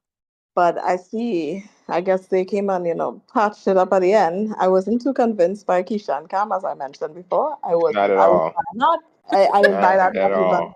Not even a Because little Keisha bit. and Cam sound exactly like how they sound every other time that this has happened. It has happened 4 times before this. So Yep. I Exactly. want them to break up low key. And also, I don't want to see JR and Keisha together. Like, All American love to set up an emotional affair. Like, bro, we don't want to see this shit. I don't give a fuck. look, I don't think. Yo, when I thought Keisha was gonna break up with Cam, I was about to be heated. I thought she was gonna be the one to initiate it, and I was gonna be like, nah, nah. I don't I care think who break up with who. They need to break up. They ain't good for each other. She doesn't It feel better be Cam. emotionally safe with him, and she keeps lying. So because she doesn't feel safe with him, does she she keep lying not to feel him emotionally safe with him, or is she just too or busy something. competing with him? I Maybe think that it's she's too both. busy Maybe competing with all of him. that makes a bad relationship. All of it. She need to break up with That him. He part. need to break up with her. They need to leave each other. That part. Because Yeah. around the time of the whole thing, and she had an issue with if KEK was going to step, and then she wanted to be about her, and then she kept waffling back and forth. If you can't compliment rather than compete, problem. I mean, it's just too many cracks. Oh It's yeah, too and I many forgot cracks in she that said so-called, yeah. right. The secret competition, that is not healthy. Girl, leave. Why is you competing against your man? Y'all supposed to be holding each other up. Like, men do that to women a lot too. It's interesting to see it the other way around. You need to leave him alone. I don't know. Leave him alone. Yeah. Well, And I I mean, guess she said it. She admitted. She said she was jealous. she's So jealous. Yeah, but we'll see. I mean, now I don't think JR and Keisha are gonna be a thing, but I do think once Keisha starts to set those boundaries and stop hanging with JR as much as they have, JR is gonna pick up on game. Because he picked up on game when Keisha was acting weird about Simone having cancer, and then he clocked it. If they go down this road where he clocks like she's not gonna be as around as much, maybe that's where we'll get some acknowledgement of feelings.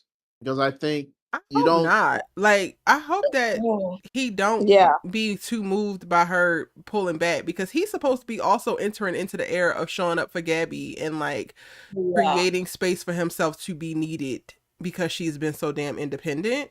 So like right. for if Keisha wants to pull absence, I feel like that should go over very easily, and he should not necessarily not notice, but definitely not care because he's too busy showing up for his queen.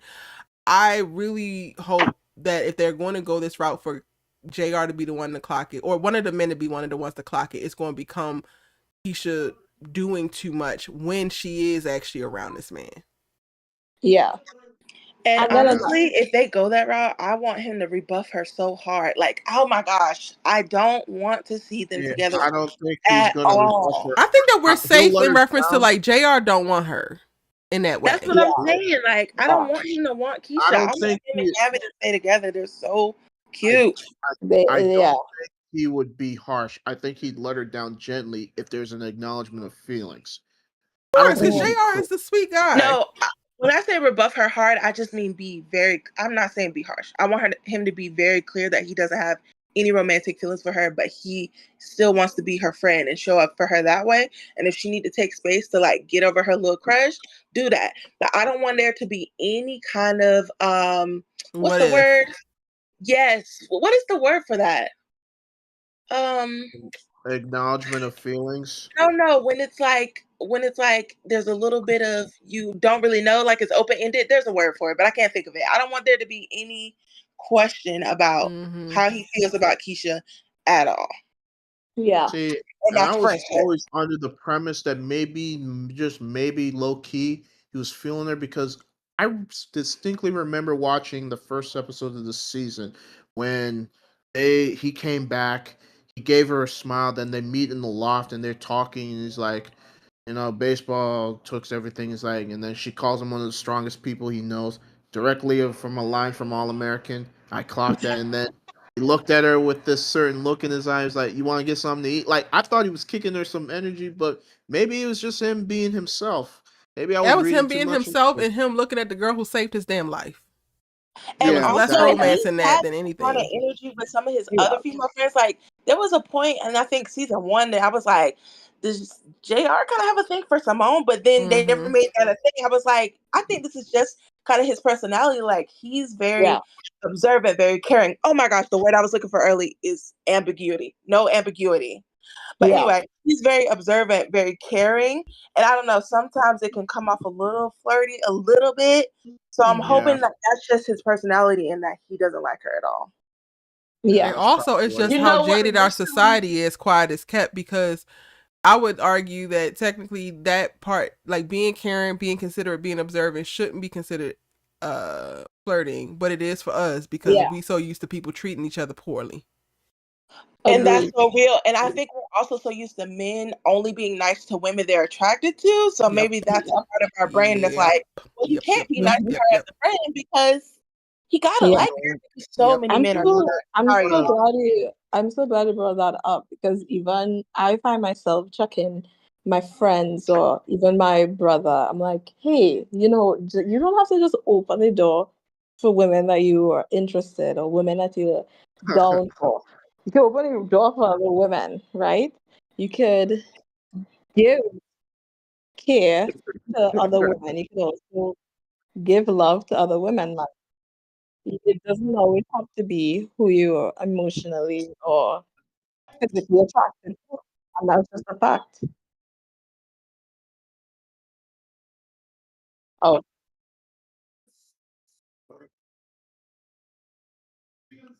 It's crazy. yeah. So Shanoa, you think Keisha gonna come to the self-realization in the end of the season, or is she just gonna keep it to herself? Because I think she liked the man. She just don't want to admit it. What Shanoa have? I kind of think that she likes him too. Whether or not she'll own up to it, I don't know. She probably will. She might. I don't care if she admits her feelings for him or not. I just don't want him to have any back.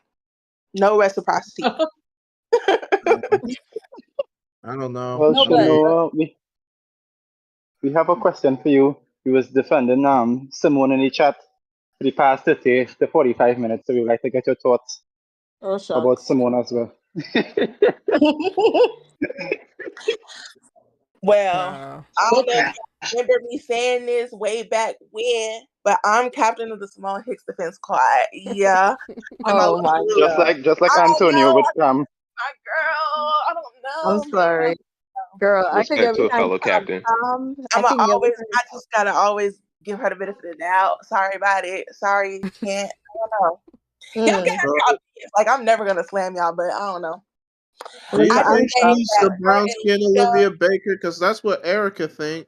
I don't see that at all, but it's also because I didn't watch this last season to really see how Olivia evolved more into her like selfish bag. So I don't really know about all that. I don't care about none of that. I didn't even know the season was over until I asked in the chat. But what I do know is, even if Simone didn't have cancer, I would think she was right. Yep. You know what? Simone is right for not speaking to Lando, choosing Damon, not giving Lando any kind of closure, going for a year and 3 months, and then after Damon makes his exit and goes to the Dominican Republic, coming back and saying, "You will be my damn friend regardless of if you want to or not." Yep. And also saying, don't act like what we had was just basic. You know that's some Olivia Baker right there. You know that's some Olivia Baker Whether you feel like it's wrong or not is one thing, but that is 100% some shit out of Olivia Baker's playbook. And messing with the man's but he didn't And want to messing with the man's fraternity responsibilities to volunteer Messing with and the man, forcing him. And blackmailing him. I'm gonna tell your big brother yes, now. You don't have no damn choice. Hold on. Didn't she say that she tried to talk to him and he didn't want to talk while they were in a No, relationship? So didn't she say that no, when they were no, having she a did relationship? not. I'm sorry. Okay, you can get me. You can You get me added that in behind. because you needed additional bridges to make her right. She never Right. said She didn't that. say she She was going to quite give him literally space. confirmed that she ghosted that nigga for a year and 3 months. I thought Thought she said that they she was weren't trying to even on give the him same space. campus. I thought Orlando transferred. I said this hoe on the same campus with this man, prancing around, kissing all over Damon, and gave him no words of condolences, no nothing. And then had the nerve. Yeah. Child, How do you know nasty she work. didn't? No, listen, How you know she didn't? Shima, She said something They about said it. she tried to talk to him and then she decided to give him space because he didn't want to talk to her. Or am I making that up? You're making that up. You added more onto that. Actually, She assumed. She said that she gave him a part space of by assuming, not because she talked to him and he rejected her. Yeah. okay. She did say that. She said that she gave him space because she assumed that he didn't want to talk. Yes. Oh, my bad. I thought it was he tried to talk, and But then I gotta give you your was like, I get I no gotta space. give you your respect, for holding her down because you sound like me with You Cam sound exactly in like season 1 of Antonio. All the Rest. Like, that nigga didn't want to talk to her. What do y'all want? I don't know. My bad. I gotta give you your respect though. Okay, so like, be clear. The comparison to Olivia is not saying that she's exactly like her, because I know that Just Danielle's in the comments as well. Like, I don't see it. It's not. Olivia Baker has had 6 seasons to run amok, 4 of which she was heavily in her villain era, whether people want to believe it or not. Simone has had not nearly enough amount of time, but in the short amount of time of like this season and last season, or the first few episodes of this season and last season, she made almost like a 180 to a place that she wasn't as considerate. She wasn't as thought provoking. She literally became, I'm right. I want to do this. So I'm going to do this. And everybody is wrong. And there's traces of it continued even with her having a cancer storyline, because yelling at Nate about Nate not supporting you because Nate just pointed out that nothing is normal and that's okay is wild ass work. She wants people to fall in line with whatever she thinks, with whatever she wants to do, and it's just because she said it. And that is some Olivia Baker shit. And that's just true. I can get behind Cam. I can get behind Gabby Nation, but you cannot get me to go along with Simone Hicks antics. What is Simone's Simone summer camp? What is y'all called? That she was sorry about talking to her like that, because just because she didn't get it right the first time doesn't mean that she stayed in her. No, she didn't. Nate had to apologize. She did not apologize to Nate. Nate had to apologize, but Nate wasn't wrong. Again, Olivia Baker. But okay, so I don't understand this. Y'all getting on her for that when neither one of them was wrong. If she want to do it that way, that's her prerogative. If Nate wants to disagree, that's her prerogative. No, she is wrong for immediately putting her friend, who is actually has the best intentions for her and wants the best for her, immediately on the outs and like, you are against me if you don't do this. That is wrong. And this is the thing too, is that the way that the writers chose to just like make this crazy, annoying departure from who the Simone was that they created for season 1. Like in that episode earlier in the season, when she was going against everybody's advice, when the dividing line came between it being academic or athletic, and then Damon got in his feelings about baseball being jeopardized and all this other type of stuff. Leave it alone. And she goes against an article written after the coach said, leave it alone. This is what I'm saying. It's like we're really, real talk though, we're really, taking the writers to task as far as why they made the decision to do this to Simone's character. Because you built the sister up in season 1 from being about her stuff, being resilient from all the obstacles and challenges that she's had in her life and whatnot, making peace with the fact that she's not with her baby, trying to, make the best of things as far as her tennis career, being a student athlete, all that stuff, right? Trying to, factor in love and rebound and all that other stuff or whatever. And then now you're going to take us to this like annoying, irritating character that's like self-righteous and everybody has to like revolve around how she wants to do. Like, why are you taking us on this path when that's not who she always was? Now, if that's who and she the beauty was from of Simone has always been, win or loss, she was very interesting because how she navigated it. Like, and you got to go on a journey with her with every single thing that she was like up against and be able to root for her because you weren't really sure if she was going to win. Another, for me, example of like how her character is being written exactly like Olivia Baker is like, everything comes up roses for her. There is no actual real obstacles. There is no real anything. And it's not that I need her to actually lose, but I need her experiences to feel authentic, because otherwise you're just telling me that she's going through something just to say it and not actually allowing me to go on a ride with her to do it. And also, I just want to iterate. Go ahead. I just want to iterate, and we're also not saying that they can't write a character to change and be different from when they started. There just has to be a reason for that character to change.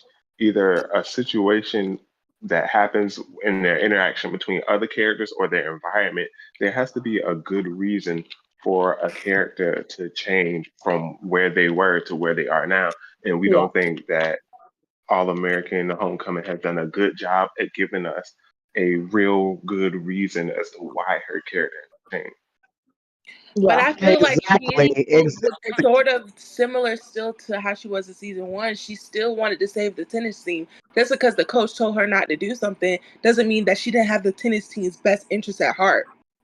Didn't the tennis coach tell her not to do something back with the cop stop? Like, Simone is always gonna ride for other people too. She's not super selfish. But this wasn't her riding for other people. This moment that we got to see her go and get the article written and all of that was her riding for her. It was masked as her riding for the tennis team, but it was really about her and her ability to play, which is what is such a different departure of the Simone who would go against the rules and break the law or whatever for the good of everybody. Right now, she's doing everything for the good of herself. But you could argue the same thing with Olivia and stealing the evidence from her mom. I don't see the evidence of it being purely a selfish reason. In my opinion, it's still the writers made it like that in how they made the consequences. The consequences were that the baseball team that just had won a championship and her boyfriend was on lost their team directly behind that, and they used Damon's words specifically to call to that. So it's not even just us making it up. That's what the writers literally wrote it to be. She was selfish. Multiple characters in the episode called her selfish. The baseball team lost. I don't get that. What are you saying? Still doesn't.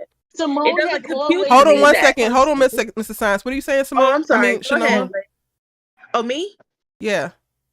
Wait, I don't understand. Just because the baseball team lost as a result of the tennis team wins, that means that she didn't do it for the team and herself? The baseball team was dropped. The baseball team was dropped. And what you were arguing that Simone does things for others. In that moment, she did not consider any other athletic program, any other team, didn't even consider her boyfriend. And they said as much in the writing. Like, this is literally what the writers put on the screen because they wanted us to think this. So we're mad at her for not considering the baseball team and no, we're mad at her for pushing ahead and on going on a tirade and a plan based off of what she thought versus maybe the journey is actually, how do we actually reverse this? How can I work with other people? How do I pull other people in? Which they wind up having her circle back around to do. Like, in addition to that being laid out in that particular episode and them outright having characters say that Simone is selfish, they also take her on an arc with Lando personally, where we get to see that she's selfish because she don't give a damn about how he actually feels and how he's hurt by it. She's only worried about her wanting her friend back. And then over the course of that, Lando then gets to say, something that sparks to her of like, oh, I actually need to reach out to everybody else and like let me go and talk to this and this and this and this. All things that she could have did way before, but she was on her self-righteous tip, pedestalized herself, and did what she wanted when she wanted, the way she wanted, because she feels like what she says is right. Yeah, but also, well, wait, real quick. That is all was laid out by the writer, Shanoa. Do you hear that or receive that? I don't know. I feel like I need to watch the episode back because I get the fact that she wasn't thinking about the baseball team, but I don't know if I think that was such a horrible thing. I'm still and like, real quick to like double down on, she's not thinking about the tennis team either, because once she actually still has the tennis team, the following episodes that we get to see is her on the tennis team's ass, not caring about people's feelings or not caring about actually how to coach them to be better. She's just shitting on them.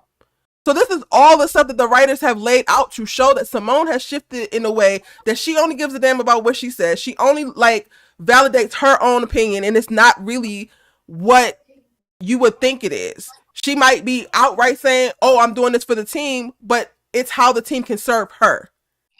Yeah.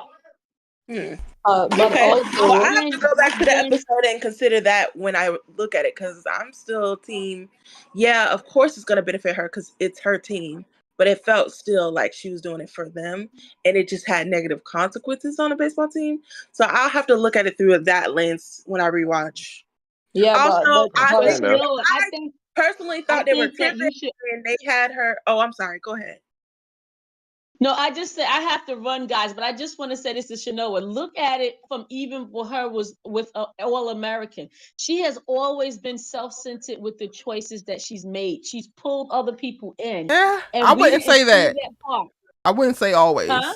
I wouldn't say always. Yeah, but I mean, even for her to choose to that was, to me, what was so likable about her is that she started out very selfish and then immediately pivoted and started to be considerate, and like that shows so many layers and difference. I know a lot of people can't let go of, she initially started out with coming for Jordan and trying to set him up. No, I'm just saying, I understand what you're saying. I'm just saying that she has always had these characters. I just think that sometimes it's presented in a different way. It's like if you wear certain clothes, certain things look good on you and it doesn't at another time. Mm-hmm. That's what her character has been. Like she's come from a house of chaos. She's used to comfortable chaos. And she just carries that throughout her life, and all the themes in her life. It's just twisted a different way that we see it differently. But she's always been in the middle of comfortable chaos involving other people. And other people will say, I don't think that's what she meant because so and so and so. It's always somebody else. But at the end of the day, it's about saving her. Yeah. To me. And I feel like sometimes the writers will try to write her in a way and then come back and say that the way they wrote her, like they'll write her doing something and then be like, and that was wrong. She shouldn't have did that. But I'd be like, I don't know. I think she was right. So I'm still the whole defense squad because listen, when she was on that girl for being late to her court thing, I didn't think it was that. I don't know. Am I tripping, or I didn't think she was that mean to her when she was like, yeah. It'll be listen. When she was like, "Yeah, and hypocritical. You're 15 minutes late. You lose your court time. So here you go. I'm just letting you know that's what happened. That's why I'm on your space." Then the was girl, mean, and I would correlate it to she was so mean that people were like, "Oh, she's in her Thea Mays era," and nobody had a problem with calling Thea mean for doing similar things. The problem that I had with it is like, even when Thea did it, it actually was something that made Simone better, and it wasn't from a vindictive, spiteful, or weird place. Like Simone felt like she was pulling that the trump card over this girl out of nastiness, not out of excellence and standards for the team. Have a reason to be nasty with that girl for? I thought she was just trying Simone to that because she did the same thing once they was actually in conversation. So the girl had to say, "I didn't sign up for this shit, ho." And then Simone had to apologize because she was like emotionally distraught. She said she was emotionally distraught about some other stuff that was going on, and she took it out on her. It's like, girl, we know, it's clear. They don't make it right. Yeah. But everyone, I love our community. She was late. All right, Mrs. Science, thank you. All right, good night. Good night. No, but and I think also, with everybody's like obsession with whoever they're obsessed with or whatever camp that they're leading, I don't think that there's anything wrong with being able to hold that particular character accountable. Like I have been on the Simone like it's everything train. I have shepherded and like supported and celebrated this character when nobody saw the vision for the damn spinoff, and people were like on my video Definitely not like, me. I was girl, on her head. why are you excited about this makes absolutely no sense. And I'm like, no, she's the perfect person to spin off with. Like I was saying that from the jump, but I'm also a person who like I can get down with a character and I can love a character down, but the moment that things start not being right and you seem a little bit disingenuous and you're going down a certain path, I'm going to also call you to that because I care about the character that much. I do have a question. Like, we have the nicknames for, Cam. I don't know what it is for Simone. What would it be? What would we call it for JR? I mean, he already has That's for you to figure initials. out, Captain. Stop giving us your job. Kofi, I think you've made it clear you're president for JR, whatever you're calling it, okay? I have declared myself president for Gabby Nation, okay? We See, are the behind leaders come up with it. Antonio came up with Cam and we just went with it. All right, I might have to think on this. JR. One I Sando in the bando. If you all know that. Oh yeah, I was cooking when I came up with that.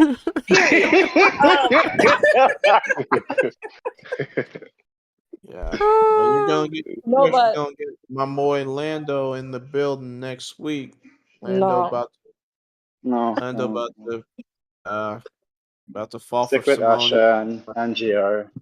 Secret Asha and JR. Right? I'm weak. Not stick with Asha and JR. I wanted to add something to what Sanoa for you to consider also when you rewatch the episode as well. Because I understand what you're saying based on how it was shown. I guess it could look like Simone was trying to do this for her team.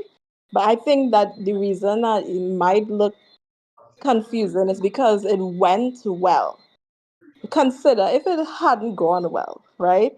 It's one thing if she went to her teammates and said, hey guys, I think we should do this together as a team. We should get this article out there. She took it upon herself to do that without considering if that is something her teammates were okay with risking, because there is a possibility that that could have gone bad, So I think that is something else that you should probably consider. I'm feeling that. I'm getting where you're coming from now. I'm seeing it. I'm seeing the vision. I can always acknowledge when I think I'm wrong, but I'm still saying that I love Simone. I never thought she was perfect. Obviously, she's done some crazy stuff, but I don't know. I just be seeing the good in her first. Okay, I'm seeing it. That's fine. I'm seeing what you're saying on that part. No, I that get is all those facts. because if it would have went left, everybody would have been like, "Now what the fuck?" Yeah. Okay. Yeah. Okay. Yeah, no, I'm sorry, but the writers are really ruining it for me because the moment they decided to have that girl go and get an article written, I said, "Oh, now y'all playing in my face." Oh, because didn't Olivia write an article or something? I don't know. Yep. Yes, that destroyed the team. Yep. She also made a decision. Oh, that's hilarious. Damn. She also made a decision under the guise of being for the greater good, but it was really self-serving, just like Olivia did when she stole that stuff from her, the evidence from her mom. Yeah. But see, this is where I think I differ. Y'all remember when Simone was in her Mean Girl era when she met Lando that one episode? She only really came for people who was coming for her, and I ain't think she did. I ain't think it was that bad. That's the same way I feel about her not letting that girl, and that's why I say like the writers are always like, yeah, we're gonna let y'all know that Simone was wrong for that, but I don't be thinking she be wrong though, and that's what I'm saying. And you know what? That's fine. If Kofi could see no wrong for JR, girl, you. I mean, in this situation, particularly in this whole episode, I don't see anything wrong except for the lying. But except for the lie, I don't see anything wrong. Except for anything is absolute, honey. Oh my gosh. Like, okay, fine. The line was bad, but as far as I'm concerned, he didn't cross the line, okay? My whole thing, as far as like the Simone thing goes, is that I never thought she cared about that team to begin with. because playing on the team, you put the team first. I think about like Simone Biles at the Olympics in Tokyo when she was like, for Yeah. them to have the best chance to win, I gotta step out and I gotta let this other chick sub in for me. And Yeah. for Simone to be as vulnerable as she is right now, she's Mm. not going to be as good as a player as the team that they need when they already know that their butt is on the line to be possibly Yup. get cut still. And you're not going to have your teammates go out there with the best foot forward in order to have a successful year just because you want to play tennis still. Heavy So Mm. I on can't, it. I can't ride Heavy with Yep. on it. Speak on it. Mm-hmm. Mm-hmm. Exclamation marks at the end of those statements. I mean, But we don't know yet how she'll be. So I don't know. I'm giving her the benefit of the doubt on it. I see where you're coming from because I thought she was going to quit tennis and like we're going to see her pivot to a whole different thing. Especially because Mm. I don't know. I don't really care about the tennis storyline that much for real. So I really thought they were going to have her quit tennis. So Mm. because she wants to fight for tennis so bad, I think it's Out going of to be interesting nowhere. to see Tennis how is she's they gonna did magically make it. the air that she breathes. Magically. right. I'm like, Now that you mention it, Shanoa, quit. it did make it How seem like, especially when she switched her major, it did seem Yeah. like they were presenting something else she was going to get heavy into. Yeah. So now But we'll have to see how she feels after her surgery, and she might take a step back if she realizes she's not up to par, and might do it for the good of the team. We don't know yet. but you know what? Even though she just foreshadowed that she's not going to do it for the good of the team because she is the good of the Yeah. team. Yeah. But Oh, also I guess we could wait and see, but at the same time, like let's be real. Like we're not talking about okay, you have some minor issue. You have cancer. Yes. Okay? Like you can't like let's be real here. You cannot just be like, oh, I'm at the top of my game and she has cancer. Like no, like that's just unrealistic. especially with double radiation treatments. Yeah, I Come on now, cannot see Mm-hmm. Shanoa. them. Yo, what like you watched last week's episode and you watched this girl say, "I'm just going to double up my radiation," and say, "Yeah, girl, yeah." You said that to the TV. You're right. You're right. No, I thought that was dumb, and I really thought she was going to quit. That's what I just said. I really thought she was going to quit altogether, but because I don't know. It's the determination that has It's me the like, Olivia Baker I feel effect. like That's I what it might have is. Olivia her Baker gets to do anything, break rules, don't defy physics, and now Simone gets to do it because too. they might have her crash and fail. We still don't know. But I was like, she's so determined to do this. Okay. We'll You see. right. I don't know. I You just feel right. like I We can't had put too much on her head yet because we don't know where she's gonna be after her surgery. And I feel like because they take their top six so seriously, like how the coach told her already that her numbers were down from last year, and she was like, "Ugh." They take it so serious that like they're not gonna just let her be in there if she's not up to par, is what I think. But she's also planning to hide it from the coach. But that's Yeah. what I'm saying. Regardless of if she has it or not, if she's up to par, she's up to par. All of that is They might not let her. all of that is so selfish. All of that is like, when I tell you, if I ever get into an area in my life where I go and I coach college sports and I have a whole lot of me on the team about major medical circumstances, that I could be liable for. give me that scholarship back. You don't exist to me anymore. No, but also like she could be up to par. She could be up to par, but what I'm if not she's denying up that to this is par and she selfish. collapses on the court? Then what? She's doing it just for herself because she loves tennis so bad, right? And the point that they made on last live, Shanoa, was, and I think that's what Kenny is saying right now. The point that they made last live is like, let's say that she's up the par at the start, and then she passes out on the damn court of a school that don't even want them to have athletics anyway. So now Coach Lonnie got to explain why there's a girl playing tennis with goddamn cancer that's coming back full force because cancer likes to buck back when you fight back. And Coach Lonnie didn't even know about it. And that was her plan from the jump. Like, no, Simone is set tripping. So then that means she's gonna crash and burn. And that's when I'll talk. Right. And that's But and she cost might take everybody in the other process. people They with might her. drop athletics in the process. They might get rid of every athletic program because of that. Yeah, that's the give them problem. It's every not last. just Wait, her what? will crash and burn. It's that other people. It's not just her that can crash and burn. That's the problem. It's the problem that her actions can cause other people to crash and burn too when it Yes. wasn't their decision. Yeah. Mm-hmm. Difference I mean, between But it's being also like it's still her decision because it's her cancer, y'all. I don't know. I It's think her that she decision could when have it comes told to her nope. treatment and her cancer. But when you are on a team, this is no longer just you. I played collegiate sports. They knew everything about me, whether I told them or not. My charts were sent in. That's a part, like it's a part of the contract. The same way that we have morality clauses, and I couldn't just leave off campus and go outside, start punching niggas. Like that is. It's your life. It's my body. I can do what I want with it. But once you sign up to be a part of this thing, whether it's this Greek-led organization or this athletic team, you now have a responsibility to that entity as well. So no, Simone does not get to hide her cancer from her tennis coach and her tennis team because she wants the opportunity to be able to play. And she knows the best course of action is to focus on her goddamn healing and not running up and down this goddamn court right now. But because she doesn't want to be sat down, she's going to hide it. No. Yeah. That does not become this is Simone's autonomy situation. But if that's not a part of their contract for the school, then I don't know. It's her choice. I think it's dumb. I'm not saying that it's not dumb. Like I said, I thought she was gonna quit. I was a little surprised that she's so gung ho for tennis.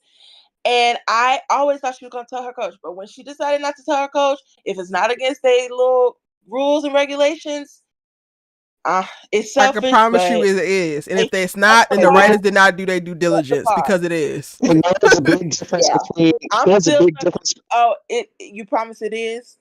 I promise you it is. But if they skip over that, the writers are willfully ignoring what it really is like to be an athlete at a D1 or D2 school where they actually pay for you to be there. We had a tournament in Hawaii. On my off time, I could not take surf lessons because if you break your fucking leg on this surfboard, now you're out the whole season, and that's not how this is. In season, there's stuff that I can and cannot eat. I could go to the cafeteria, and they would not serve me or my teammates pizza, that, like specific things. That's what life as a college athlete looks like. Is that only for people who are on scholarship or people who are on the team in general? If you are at a school that offers scholarships, it's like that. I can't speak for D3 because I don't know what they got going on. But if you are at a school that offers scholarships, whether you are on the scholarship or not, you are part of the program.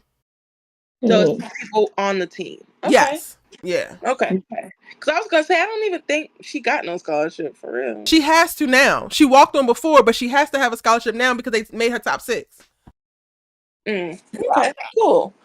Well, then, if all that is the case, because I know Miss volleyball, basketball, everything, soccer, whatever. And on a side note, if I caught my teammate lying, they are tripping for that. If you would have found out your teammate lied, Erica, if I would have found out a teammate was lying about cancer, nigga, back of the school, so serious. back of the school. It would have been so bad. Like we got Hayes, right? Like we got Hayes as like the freshman class specifically for basketball. Volleyball wasn't bad because that program was newer, but basketball they hazed us. It would have and I know I'm not supposed to put my hands on sick people, but it probably would have been worse than what happened. Yeah, because I could not imagine a teammate lying about. Oh my god, I could not imagine. Would you feel the same way if they were like out there cooking, or only if they were doing bad? Yes. Okay. I'm just wondering. And it's specifically not because not even in the forefront of like, oh, you're costing the team.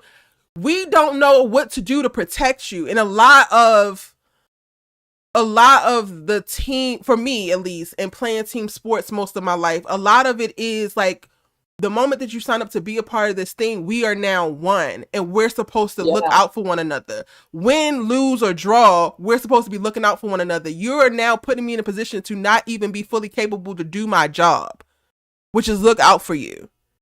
And then I could only imagine on a coach's tip of like, you got a player that you don't know and you going hard. Like our coaches go hard on us. Preseason, these niggas don't like us. I could not imagine being a coach, pushing a player that has cancer that you don't know, and you going in on her ass because why these numbers low? You need an extra practice. No, seriously, when the coach was like, your numbers are down, I'm like, oh my God, Simone, you need to just tell her. And let me ask you this. Is there any universe where Simone tells her that she got cancer and she still get to play? No. Because she's taking steps out of Olivia Baker's playbook. When she's in remission, her doctor, possibly. Simone's doctor would have to make that case to the coach for her to do that. It wouldn't be up to Simone. Yeah. And most likely it wouldn't be until she's in remission. Mm-hmm. But also, I think she definitely can't play while she's getting treatments. Well, yeah, and as Erica made the same point last live, like it's tennis. You can go. It's not the end of the line for you. Like college is not the end of the line for you. Like there are other options. You can figure this out. You can People be playing tennis for decades. If I wanted to go pro as a tennis player right now, all I would have to do is sign up for a certain number of like meets and go play and win. That is how it works. Yeah. So Simone would have missed my ass. It's not like the football. It's not like basketball where there's drafts. You decide that you want to be a pro tennis player. Technically, you can put yourself on a circuit. The only thing that has to happen is your ass has to win. So she don't even need this season. Yeah, because she's so concerned about being redshirted. I'm like, girl, I feel like it's delusional. I have said this about this tennis thing. I thought she was gonna quit. I'm not 10 toes behind the tennis thing. I'm not. I still am her captain, still captain of the defense squad, but the tennis thing blows me because I just don't understand why she can't just like, I don't know, do something else. Learn about something else about yourself. Tennis ain't the end of the world. I don't know. It isn't. And she doesn't play or practice like it is the end of the world. If she would have carried the energy that Thea had, then maybe I could get behind like, oh no, this is in you. You can't actually do nothing else but have this racket in your hand. But girl, you don't even move like that. You don't even center tennis for real in your life until something else happens and you grip onto it like it's the jaws of life. And you can't fool us and make us think that resilience and she doesn't play or practice like it is the end of the world. Wait, Cindy, your YouTube is reverberating.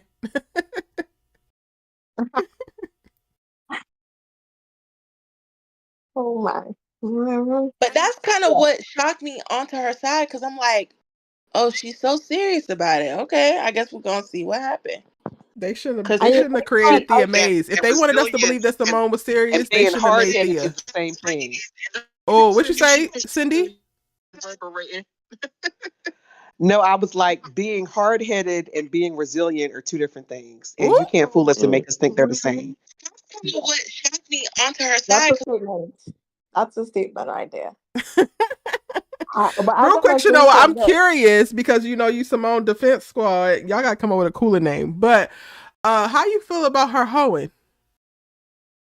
Yeah. I didn't care. Is it hoeing if it's one person? It felt irrelevant. With that dude, isn't that that dude's brother? That little girl brother? Or no? No. No. They don't all the light skins looking like Keisha Noah. Lord, that would have been dirty. He was way finer than her brother. Been so dirty. That scene was funny though.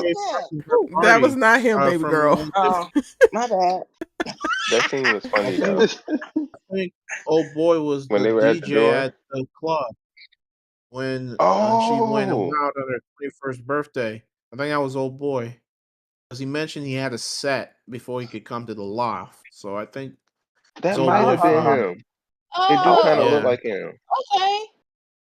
Shoot, I thought that was that other frat guy. Anyway, it feels so irrelevant. I don't care.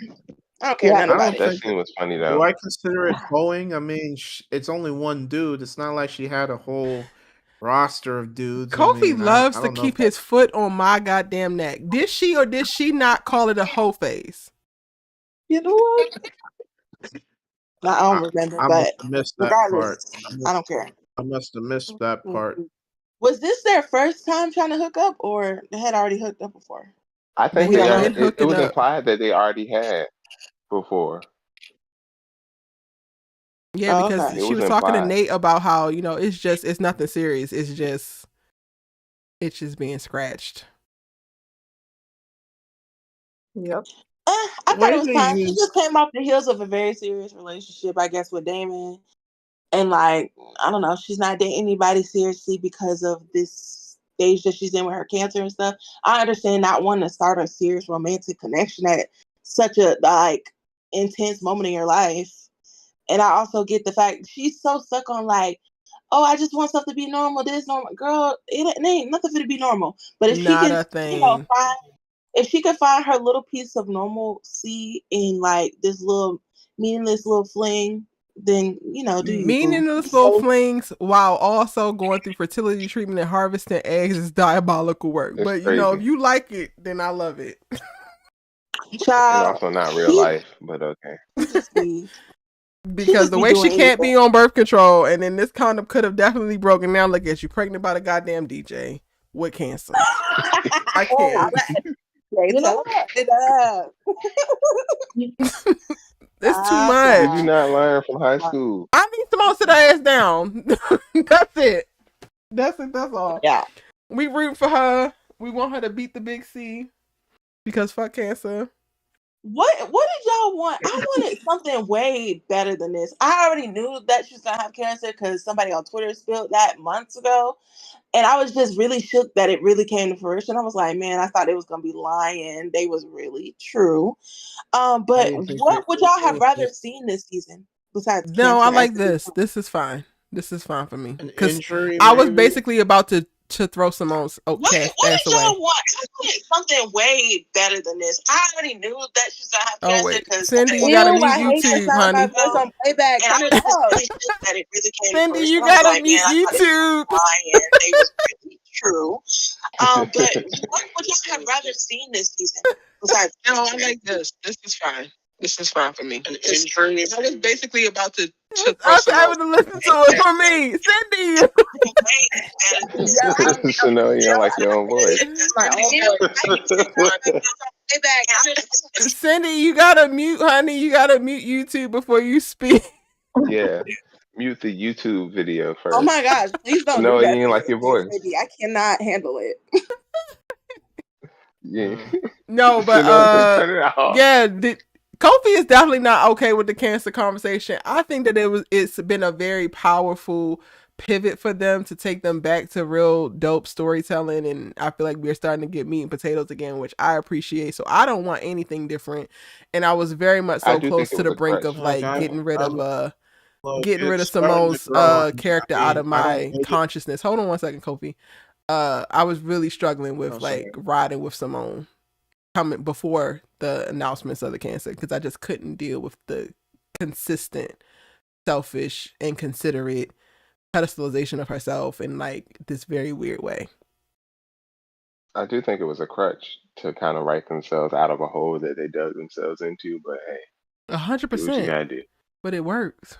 Yeah, that's why I say do what you gotta do. I completely hate it now. Like Damon was in this. I don't like storyline, but it's done made me cry a couple times. That's my girl. Like, oh my god, I be shedding tears. I'm a wuss. But if Damon was still in the story as a series regular, what do y'all think would be different? We actually asked nothing. Well, actually, I don't think she would have had cancer, and that's the part. Like the stripping Damon away, like Damon opting out and like deciding to step down and not be a series regular, and then them giving her cancer were probably the best things that could have happened to the series.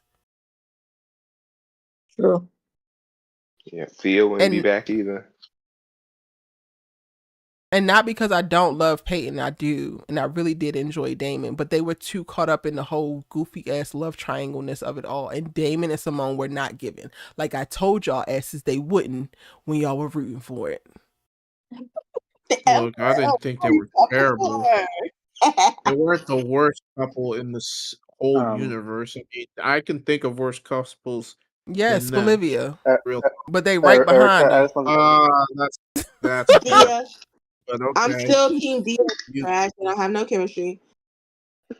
Well, if Damone's chemistry that she got to see in episode 1, then maybe your chemistry meter is off, honey. No. She said she didn't like it. I said Dia. But also, I never was a Damone shipper. I just was like, oh, I could see it. The first episode, I didn't love. I didn't love them together. It was but whack as hell. It didn't matter to me because I was never. Whatever. Kenny, did you want to see something else other than Cancer, Kenny, and who else is in here? Oh, Dominic. Yeah, they clearly showed in last season that they wanted to, prop up Simone to be like the lead main character, and they could have found a much more intelligent, nuanced, thoughtful, inspiring way to prop her up as the main character. This stuff, right? It's like, especially if you already laid a foundation for us in season 1, which was the breakout season, which was the best season for this spinoff, by the way. Season 1. And they haven't come close, really, little bits and smidges in season 3. But season 1 was by far the best for Homecoming. But you're gonna start this, you're gonna build this foundation, you're gonna establish this foundation with Simone in season 1. And then in season 2, it just went seriously left. And I mean, I'm just like, you could find a much more intelligent, thoughtful, inspiring, provoking, must-see TV type way for us to build upon. If you're going to choose to make her be, which really and truly, like Thea actually more so had the bones for being like the lead main character. You know what I mean? Like I saw somebody in the comments earlier tonight saying that they're trying to make Lando be like a Damon replacement. Never. Like, let each character stand on their own. Like, Damon was the stuff. Thea was the thing, and they both like were attracted to one another's like excellence. And that's what just made it fire. Like this other stuff, which, people circling around one another and Keisha being competitive with Cam, and then, her showing up for JR in ways and connecting with him emotionally in ways that she can't with Cam, who, she can just roll around with or whatever, but not really, really connect with. I mean, like all these people kind of like circling around like mediocrity, or it ain't really there, and it's there, who is there with is really with somebody else in another relationship. It's like, cut the crap, because y'all already did that already multiple seasons with the original All-American. So like, give us something fresh. But that's what I loved about season 1 with Homecoming. Like, give us something fresh and pop, and stop like regurgitating and recycling this foolishness. Come on. And to piggyback off of what you just said, because what just came up for me, because I honestly couldn't think of anything when she originally asked the question, because I really do enjoy this Cancer storyline, as bad as that sounds. If it wasn't going to be this or something this serious, then it needed to be the story of the wayward Simone that couldn't figure it out. Like, y'all spoke about her not being able to choose a major. She's a damn junior. There's a whole bunch of story there in reference to, like, did she try other majors? Is she failing out of classes? Is she feeling like she can't commit and she don't want to commit because she's trying to hang on to this particular part of her life and stay in school as long as possible because she already been a teen mother and a goddamn divorcee, and like she just wants to be here forever? Like, there's so many things that they could potentially do, and they decided to skip over and be like, oh yeah, this happened, and oh yeah, this happened, and then everything is all good. And the problem is they spent the whole season last season and started this season off with just saying, yeah, everything is all good, while skipping over all the shit that is the story. Yeah.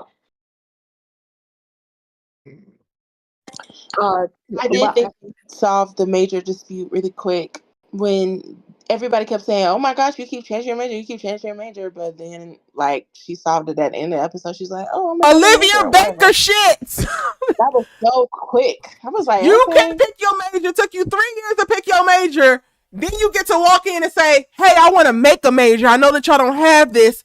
I just know I'm great and I will make it great. Girl, I don't need you to tell me anything. Just fill out this form. I feel like where maybe, I don't when know you know good and well, you got to have a proposal for that.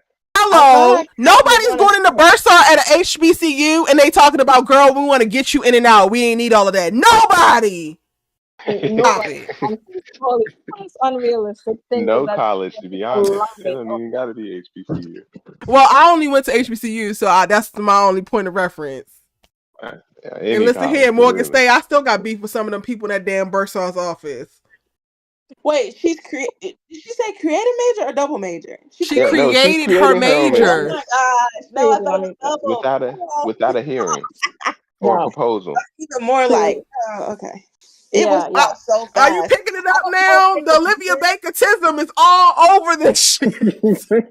would love though. I don't know if they could do this because she's an athlete, but I thought they might show like internship stuff. I feel like that would be kind of cool.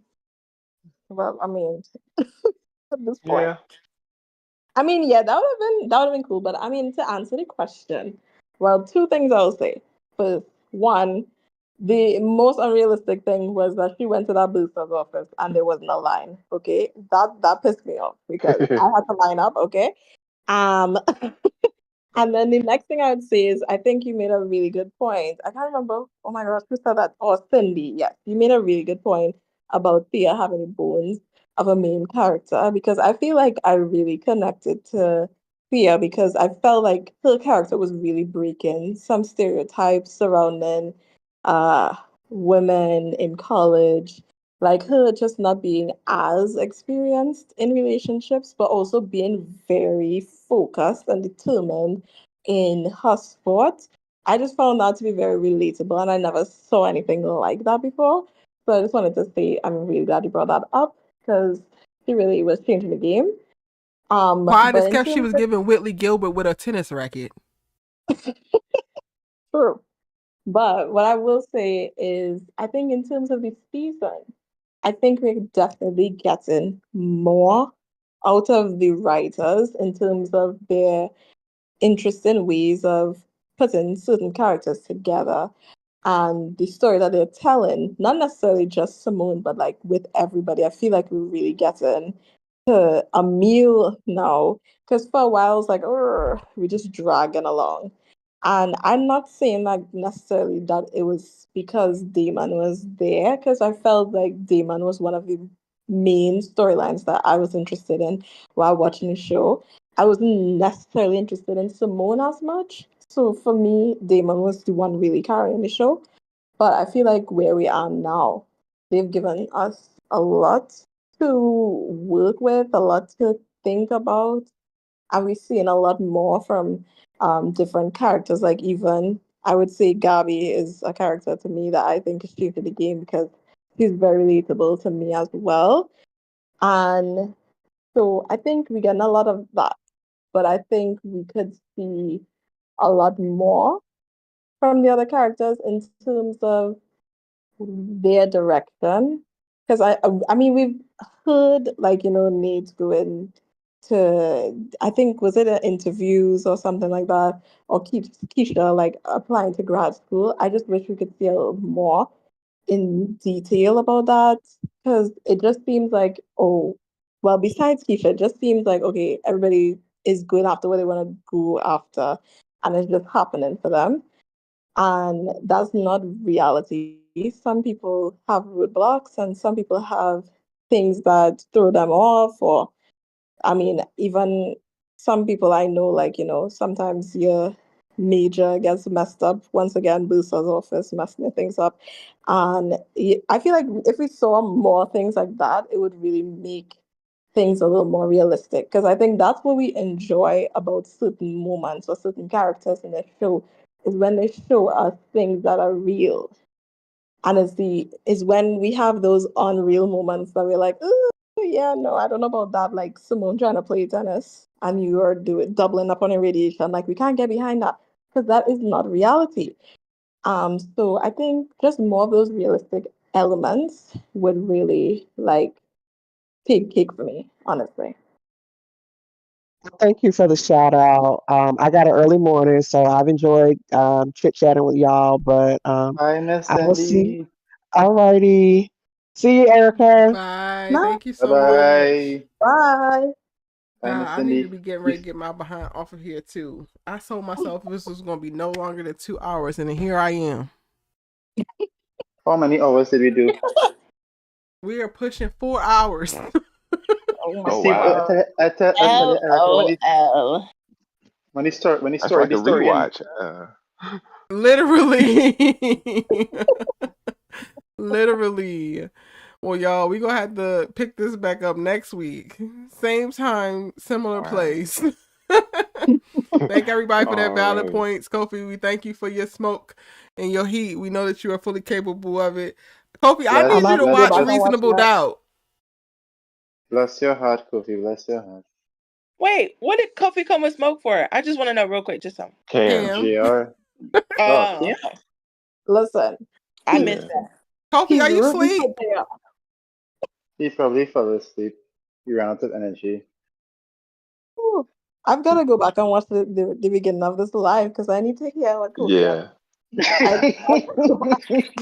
So he has me and him too. So he has no for Cam. He is JR's leader of JR's group. What is it? A JR junket? The JR junkies. JR junkie is. I like junkies. I said junkets. Oh well, JR junkie is funny. No, I think Kofi's coming with a name next week, guys. Kofi is going to be so pissed. Tell him. Tell him I said that should be his name. Stop. Wait, I thought he was the ruler of the Cam squad. No. No, that's Antonio. That's Antonio. Oh, okay. My bad. Yeah. You're Shanoa. Y'all watch. Sorry. Go ahead, Dominic. Well, Shanoa's Simone, the Simone team. Antonio is the Cam team. You're the Gabby team. Erica, what team are you for? Team Right. Team Sensible. Erica is team Hold It was Damon. Yes, team Hold Everybody Accountable. And I probably would say I was Team Damon. I was Team Damon until they gave Spencer Simone the Olivia treatment, had him looking like Spencer. No, I Team Dia. She's like, guys, remember when Damon and Theo were together? She's like reminiscing on the good days. Yes. But no, quiet as kept. I'm Team Hold Everybody Accountable. Who's giving the greatest story and hold everybody accountable? Because if Thea starts that trip, please believe I'll get in her ass as well. But she's too elite. Oh wait, I want to tell you this before we go. This Thea Simone friendship is the actual friendship because I stand behind that they weren't friends for real in the past. I'm liking it. I said it. Oh Lord. I said it. We don't have to postpone this to the next time. We gotta go. I'm liking it. We'll unpack that further next week. Y'all watch Reasonable Doubt. I'm going to be adding that to my slate, and I will be doing Reasonable Doubt lives. It's a little bit more older. It's a little bit more grown and sexy. But Jack Stewart, Miss Mama's got some things with her, and I think that y'all might like it. So that returns. Wait, do they have another season? Season 2 premieres on Thursday. Yeah. Oh shoot! Okay, I'm gonna have to tap into it. If you were watching with Family Business, I have a live for that. What'd you say? I said, y'all know Michael is gonna be back, and then I was like, oh wait, he gone. So no, now you giving spoilers. Bel Air's live will be on Friday. The Family Business live will be on Thursday, and I got to figure out when I'm gonna fit in Reasonable Doubts live. So be on the lookout, y'all. And with that said, I'm taking my ass to bed. Thanks for staying with us. All right, good night, everybody. Really appreciate it. Good night, it was fun as always. Yeah, if those who are this coming, like, go to the early part of this live with a replay.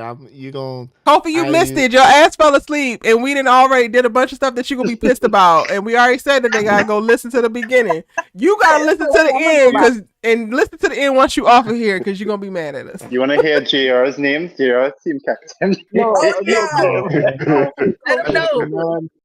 Kofi, I'm gonna go back and watch you live, but you gotta come with that JR team name next week, okay? Right now, JR Junkies legal name pending. JR Junkies. Okay, I'm not doing that.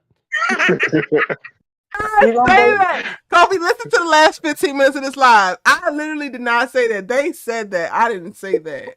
I thought that's what I heard. Okay. JR Junkies, yo.